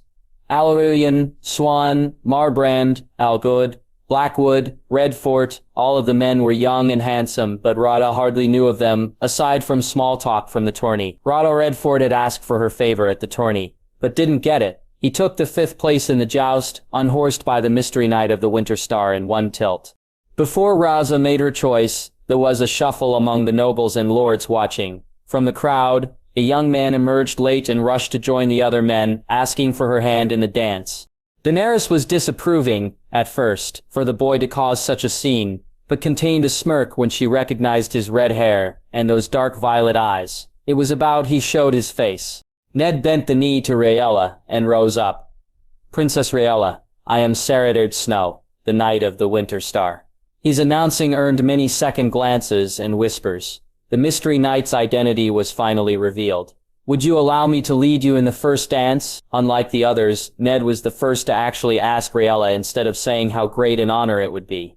One of the other men gathered had the nerve to snicker at Ned, but his pompous expression vanished when Rhaella offered her hand out to Ned. "I would love for my champion to lead me." Saradored, Ned smiled at her and took her hand. The rest of Rhaella's suitors grimaced and scowled as they went back to the crowds, while Rhaella and Ned faced each other on the floor. Ned's hand crept behind Rhaella's back, and she clearly sucked in a breath of excitement just before the music began to play, and dancing began. Daenerys was surprised at how gracefully Ned moved along with Rhaella. When he was a ward to her and Jon, dancing and other courtly things did not seem to grab his attention, and yet he was displaying such skill that was far better than the king himself. Although given how bad Jon was, and still is, the bar was not set very high. A sudden "oh" went throughout the nobles and lords, watching, and Ned lifted Rhaella and spun her around in one smooth movement. After a long minute, Jon and Dany stood from the throne, hand in hand, to join in the dance. They kept things simple, as to not embarrass the other in front of the crowd, but also to accommodate for Daenerys's pregnancy. The music continued on, and others started to join in as well. Before a flock of women could swarm Aemon, Arya saved him by being his partner. The dancing continued on, and Daenerys felt herself almost winded from the first. Her pregnancy was certainly reminding her of the weight it had. "Some water, your grace?" A servant appeared from almost out of nowhere, holding a tray of glass chalices filled with water. "Yes, thank you." She took one and gladly sipped down the cool water. It almost had a sweetness to it. She looked back and saw Matthias join the second dance with Joanna Lannister as his partner. Aemon had many maidens flocking to him at times, and many lords offered their daughters as a wife for him, but he refused them all. He wasn't one to be attracted by pretty dresses and perfumed hair. He had interest in women, but what he wanted was one that was a fighter like Arya Baratheon or Brienne Lannister. Daenerys took another sip of her water before Jon whispered to her, "Matthias plans to ask for Joanna's hand tonight." Daenerys almost choked on her water, and he shot a look of surprise to Jon. Are you certain? When did he tell you? After our fight. He said he wanted to win to impress her. That wasn't the only reason he wanted to win.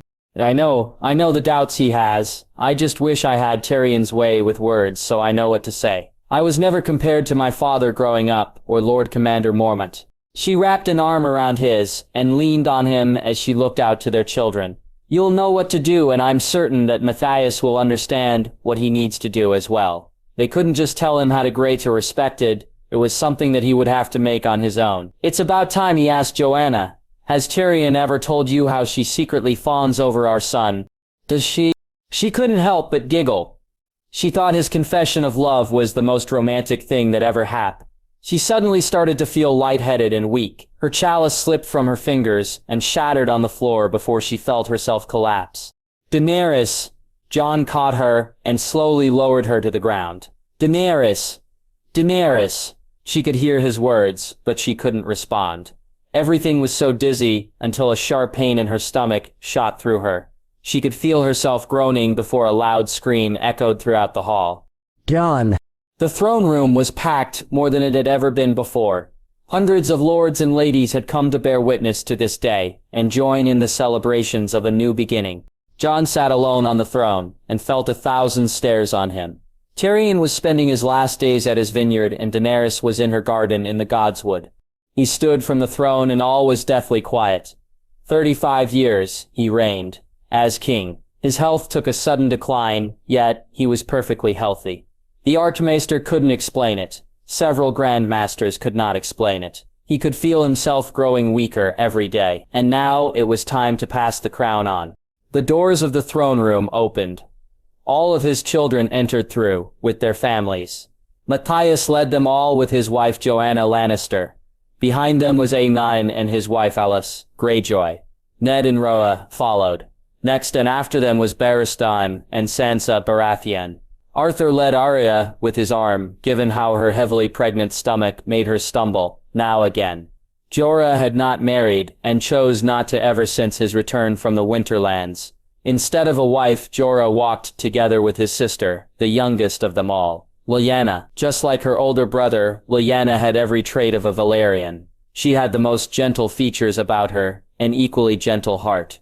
Jon's grandchildren were all in attendance with the court, watching eagerly. It was their beautiful faces that eased the anxiety of today. The husbands and wives of the princes and princesses joined their children while all of Jon's bent the knee to their father. Jon made sure to let his voice be heard by all who came to bear witness to this momentous occasion. Long have I served as Lord of Westeros. Long have I ruled as king to the best of my abilities. And now it is time for my successor to rise up and take his place. He locked gazes with Matthias and smiled proudly at him. Father, Matthias interrupted. I need to speak before you do. A great many whispers arose, and Matthias's head fell down for just a moment. He knew full well how disrespectful this was going to be considered. Then speak. Matthias breathed for a moment, gathering his courage. I am your firstborn, by right of birth. I am your heir. But if I stand and accept your crown, then there would be no greater mistake made by you. The whispers became murmurs, but Matthias did not falter. I can't do it. I know it in my heart, and every fiber of my being. I am not the right choice. He lifted his right arm and pointed to his brother. But he is. Aemon became wide-eyed when all eyes were on him. What? What? Aeliz nearly exclaimed. There were many collective gasps throughout the court. Even Jon nearly broke his regal form, but he kept himself as a king should, and raised a hand to silence the court. Why? Jon asked. Matthias lifted his head, but he did not stand.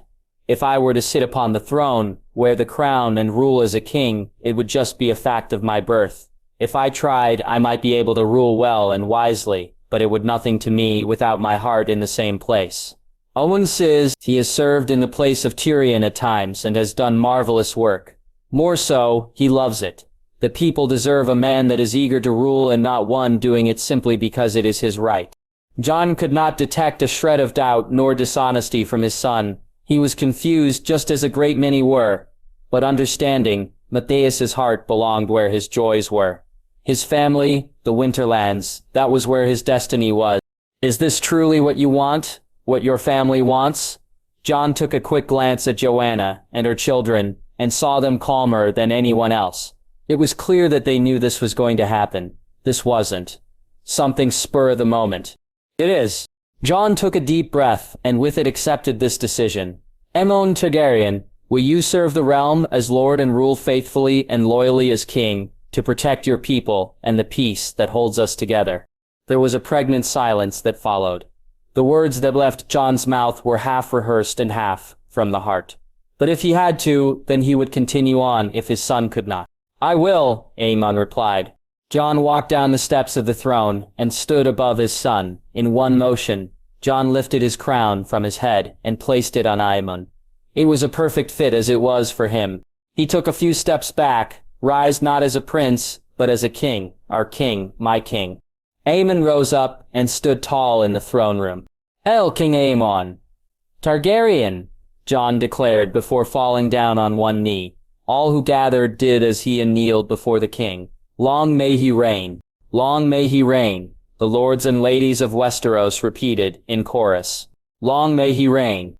After the coronation, Jon had privately passed down the rest of what he had to his son. Winter Song and his armor were now Aemon's to use to fight for and protect his kingdoms. Now, he went to his room afterward, dressed out of all of his courtly clothes, and into something for comfortable. He leaned on the balcony that overlooked the north. He thought back on his younger days, growing up as a boy in Winterfell, serving as a man in the Night's Watch. Perhaps he would go on a journey to rekindle the joy of old memories. Father? He turned and saw Lyanna standing quietly. Is something wrong, sweetling? You're not mad at Matthias, are you? He smiled warmly and held his arm out to her. She quickly came and wrapped her arms around him. No. Just surprised is all. I thought he was ready. I guess it shows how much I pay attention. Don't say that, please. Sorry. It was true, though. He had been rather distant for years now. It wasn't until his children began marrying and gave him grandchildren that he began to realize it. Aemon will do well. I know so, too, Lyanna agreed. I think I'll miss being called a princess. That made Jon chuckle. You'll always be a princess to me, Lyanna, but now that the crown is off of my head, I'll have more time for you all. Really? I promise. Tomorrow we'll go riding together. After that, maybe Jorah could take us up north. I've been longing to go up there again. Not for politics, just to be home. Will we go to Winterfell? Of course. One does not simply go to the north and pass Winterfell. I hope Jon isn't busy when we do. Oh? Hoping to spend much time with Lord Stark's son? Lyanna reddened and smiled just a little. Jon smiled back at her and gave her a light kiss on her forehead. Come on, it's nearly time to get ready for the feast. Yes, father, I'll see you there. Lyanna rushed out and Jon took one last look over his balcony. In a sheer instant, he didn't recognize what he saw. King's Landing wasn't the city smelling of shit and overrun with beggars and thieves. This was a shining jewel of Westeros, one that Daenerys fixed. At the peak of the twilight hour, all had gathered outdoors in the plaza of Dragonrise. Nobles, lords, even common folk were present to join in the celebrations of their new king. Aemon was dressed in new clothes that made him look like the king he was. His wife, on the other hand, wore better clothes than she usually did. As a daughter of King Theon Greyjoy, Alice was given fine clothes to wear, but she never once wore a dress. She wore a coat that had long tails, disguising it to almost look like a dress. Jon sat with Lyanna and Jorah for the feast. Lyanna had brought her egg with her, feeling a great desire to have it in her arms. The rubies of Aegon the Conqueror's crown glimmered in the light as it rested on Aemon's head. He stood at the head of the great table where his wife and children were placed. He raised up a silver goblet up above. Tomorrow we shall begin to live the start of a new one. Tonight we celebrate the ending of a great reign that shall never be forgotten. To Aegon Targaryen and his legacy. All raised their cups and cheered in a chorus. Aegon Targaryen. Everyone partook of their chosen drinks. Jon himself had to keep to water. After he swallowed, though, he began to cough, so much that he nearly fell forward. It felt like a rat was clawing its way through his throat. Father, Lyanna stood with him. Are you all right? It's nothing, dear. Don't worry. He tried to conceal what happened. What already there were some unwanted stares that made him uncomfortable. Once the music began, however, everyone became merry and enjoyed the evening. Delicious meats were served, friends and family gathered to share stories and jokes. It was a wonderful night. After much time, Jon excused himself from his son and daughter to have a word with his eldest. Matthias was just finishing a joke Tyrion had told him long ago about a honeycomb, a jackass, and a brothel. Laughter erupted as Jon made his way to the one who was clever enough to cause it. "Father," Matthias greeted after a swig of ale. He set his goblet down and the people around dispersed. "I wonder what history will name me. Matthias the fool, the prince who didn't want it?" He took a seat and Jon sat next to him. "It all depends on what you make of yourself from here on out. Do you want to be remembered as a fool or a man who made a choice he believed was right?" What do you think? "Did I?" Jon shrugged. "I suppose we'll find out. At least you lot don't have to suffer from prophecies." "No, just dreams and visions of what might be." Matthias took another quick sip of his ale. "Do you think Mother would approve?" "Absolutely," Jon said without hesitation. He placed an arm on his son's shoulder. "She will be proud of you." His moment was interrupted by another coughing fit. "Father?" "Don't worry," Jon assured him. "I'm turning in for the night. I'll be with your mother in the Godswood. Make sure you see her before you leave." "I never come here without doing so." "Good night, Father." Jon took his leave from the festivities to go join Daenerys in the Dragonrise Godswood. The walk wasn't a long one, but he always enjoyed it. It gave him time to gather his thoughts and have moments to himself. The times he went there were the times he could forget about being a king and just be himself with his wife. Passing through the mouth of the entrance, he came into the Godswood. He had it done in the same way Winterfell's was, filling it with oaks and pines and ironwoods. Each was located in a different corner of the Godswood, but Daenerys was with the laughing trees. She always liked them more than any other weirwood. Jon had a small garden of flowers grown there for her. Unexpectedly, a group of winter roses grew around the laughing weirwood. Daenerys was sitting off to the side of the weirwood like she always was, looking down at the flowers that grew around her. She always smiled ever so slightly, but she looked as happy as the days that their children came into the world. Jon unfortunately did not have the strength he once did, and had to have a stone seat made for him. Tonight it was covered in a light layer of snow he had to brush off before he sat down. "I think I've had my fill of parties for the year after that. Honestly, I've never seen so much wine in one place." He chuckled to himself, but Daenerys remained silent, and Matthias.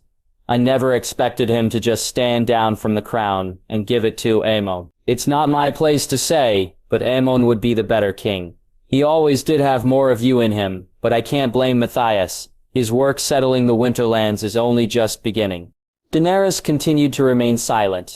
Jon reached his hand out to his wife and caressed her cheek.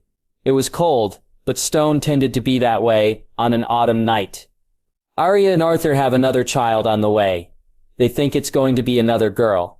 Barristan and his family finally moved into Summerhall, and Rhaella's study at the Citadel is proving fruitful. She understands the dragons more than you or I ever did.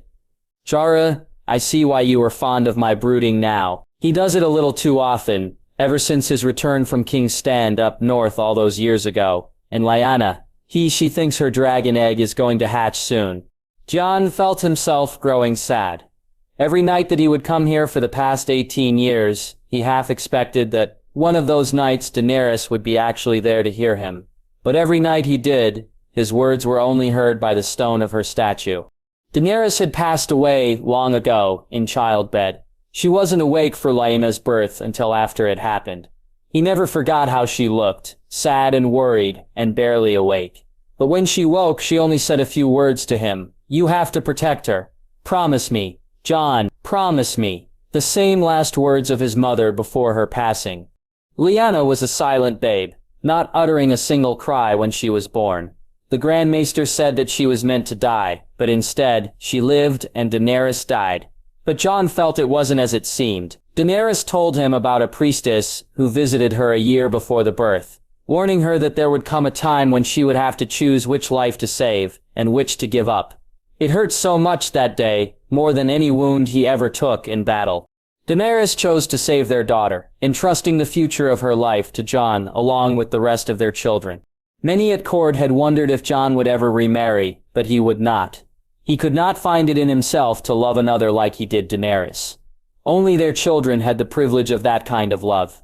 I wish you could be here, Dany. We all do. Jon broke into a heavy cough. His throat burned and lungs began to throb with pain. It felt worse than it ever had before. He covered his mouth with his fist out of habit, but when he stopped he noticed blood on his knuckles. Without warning, a great pain jolted in his chest. So great that Jon cried out and fell forward from his stone seat. He knew this pain. He felt it before. He felt it that night in Castle Black. The night his brothers betrayed and killed him. He was on his hands and knees, and started to cough again. He couldn't breathe, and was losing all strength in his body. But a sudden dragon roar broke through his pain. Jon had felt a presence nearby, a kind he hadn't felt in a few years. He lifted his head up and saw someone he never thought to see standing before him. Bran, the reign of the Winter Dragon is at its end, Bran told him before another dragon roar sounded out into the night, followed by the roar of every other dragon. You may rest now, Jon. The dragons shall sing you to your sleep, as you have for them. Bran disappeared from sight, instantaneously. The roars had suddenly sounded different, no longer the cries of beasts, but the voices of a wordless song. It all sounded so clear to him, and it was beautiful. Jon found his strength and pulled himself from the ground, and back to his chair. He no longer felt pain, but a great fatigue that came over him. The song soothed him to sleep, and he had no chance to fight it. Matthias, good luck on your quest in the north. Abun reign well and true. Arya, be like your namesake. He had one last bit of laughter, but it was soft. Barristan, remain a good knight and a better father. Rhaella, look after Lyaris with love. Jorah, thank you for coming home. And Lyanna, I'll be sure to tell your mother how much you miss her. He took in more breath, and the air had been sweeter than anything he ever tasted. My watch has ended. Matthias, I'm turning in for the night, father said. I'll be with your mother in the Godswood. Make sure you see her before you leave. And never come here without doing so. Good night, father. Father left the party alone. He always wanted privacy when he went to be in the Godswood and at the memorial made for mother. Thinking about her always made him sad. Is something wrong, love? Joanna asked. Come here. Matthias shared a kiss with his beautiful wife. She was always able to bring his spirits up. How did I end up with a wonderful wife like you? You can thank my uncle for that, but it did help that I like the snow. And if the maesters are right, the next winter will bring plenty of it. Jorah's stand at the Fist was where they ruled in the Winterlands. House Targaryen was an independent house apart from those that governed over the rest of the lands. Matthias spent his time and wealth to further settle north. Hopefully it's not as long as the one we were born in. Regardless, we will pull through it. The crops at the Fist yielded an abundance for the entirety of the Winterlands. We can live off it for 2 decades. That's more than enough. We can sell the harvest we don't need. Joanna was going to continue, but she paused when she saw Aemon approaching. I'm going to get the boys. I think it's time they get ready for bed. They had one last kiss before she took her leave. Aemon sat down in the seat next to his brother and leaned his arms on the table. You know, the Blackfire rebellions began because of something just like today. Daemon wanted to be king, and the lords that followed him were idiots who thought a sword was a crown. He took a swig of his ale and looked at his brother's eyes, sternly. I can't do it, Aemon. We both know. I'm only willing to admit it. You are the right choice, the real choice. I wish you spoke to me first. Alice wants to beat you bloody with her axe. Both of the twins' dragons laughed at such a remark, given how truthful it was. What about Davis and Laren? I know they're just boys, but all it takes is a silver tongue of a venomous snake to have them yearn for what their father gave away. I know, I spent the last month talking with them about such things. I wouldn't have done what I did without absolute faith and consent in them. Their eyes are set on the Winterlands, and I will always protect them from plotters and conspirators. What was it Lord Tyrion said to us as kids? A mighty king could win a war with a single battle. A clever king could win it with words, but a great king could make it so it never happens. Do you truly believe in me that much? Yes, but I don't need to when it's already the truth. I suppose all I can think to say right now is that I will not fail you. But in gaining a crown, I feel that my arms have become rather full. too full for everything father has to give. He smirked as he got up from his seat and began undoing his belt. Aemon! Matthias could not deny that he dreamed of wielding his father's sword as his own. He admired the legendary blade all of his life, all of his brothers did. It's the sword of the king. I'm not even a prince anymore. His brother said nothing as he removed Wintersong from his side, wrapped the black leather belt over the weirwood scabbard. Many around them paused their conversation and gazed in silence. Just try it, you idiot. Matthias sighed at his twin as he took the sword in his hands. The moment his fingers touched the handle, a strange sensation ran throughout his body, a feeling of peace.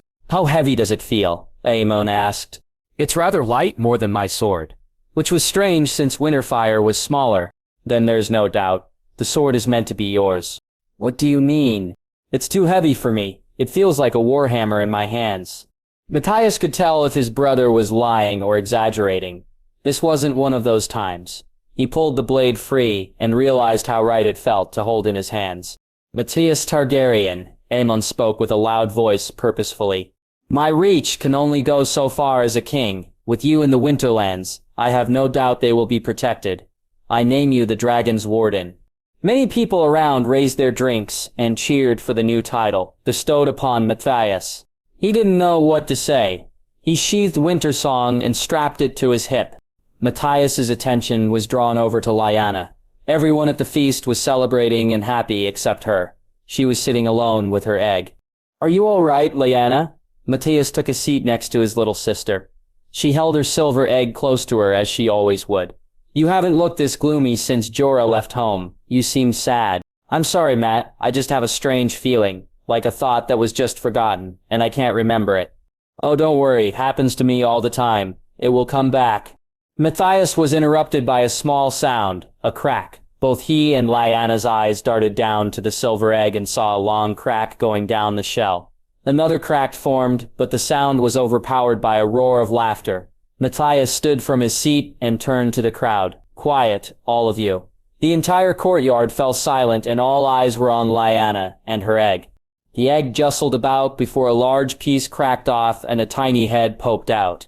Many gasped at witnessing the hatching of a dragon and began to gather around. Aemon, Arya, Barristan, and Jorah pushed their way forward as the dragon pushed its way out of the egg and onto the table in front of Lyanna. Matthias had a great love for his mighty dragon, Asher, but he would be betraying himself. He didn't think that this baby dragon was the most beautiful of all the dragons. Its scales were like pure silver glistening with starlight, and its wings had hints of purple that was just beginning to brighten up. But the eyes were familiar, so much that Matthias found himself shedding tears when he saw them. They were the same eyes that he once knew, his mother's. The tiny dragon hopped from the table onto Lyanna, its small claws tearing through bits of Lyanna's dress as it climbed onto her shoulders and then cried out a tiny roar. The dragon was singing for its birth, singing for life. What will you call it? Aemon asked as he walked up to inspect the dragon. Lyanna didn't answer immediately. She shared a gaze with the baby dragon, almost like she was waiting for it to tell her its name. Munya, for mother. The baby dragon chirped out again as if crying for victory or singing a song, and the sound was followed by a greater one from beyond the castle. Matthias knew the roar well. It was Rhaegal. Rhaegal was roaring out, and joined by Drogon, and then Lyras and the rest of the dragons. All of a sudden, Lyanna began to cry. At first Matthias thought she was overjoyed, but realized that she was sad. Lyanna. What's wrong? Matthias asked. The dragons are singing. They're singing father to sleep. Father. He was in the Godswood alone at Mother's memorial. Without even thinking, Matthias was sprinting away from the party to the Godswood. The moment he entered the sacred ground, he couldn't contain his worry. Father. He rushed past the trees and became relieved when he saw his father sitting on his stone chair. But his relief disappeared when he didn't see a single solitary movement anywhere from him. Father. Matthias rushed over and knelt before his father, looking up at his face.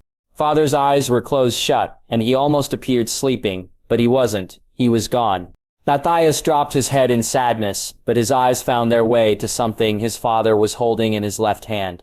He opened his father's fingers and found a blooming winter rose. The moment he saw the flower, a lone snowflake drifted onto one of the petals. Matthias looked up and saw a flurry of snow beginning to fall all around. Matthias, Aemon's voice said. Matthias turned his head and saw his siblings all standing behind him. He's dead, said Jorah. Matthias shook his head as he stood up and faced them. Through death, Father's life will become a legend, and now he'll live forever.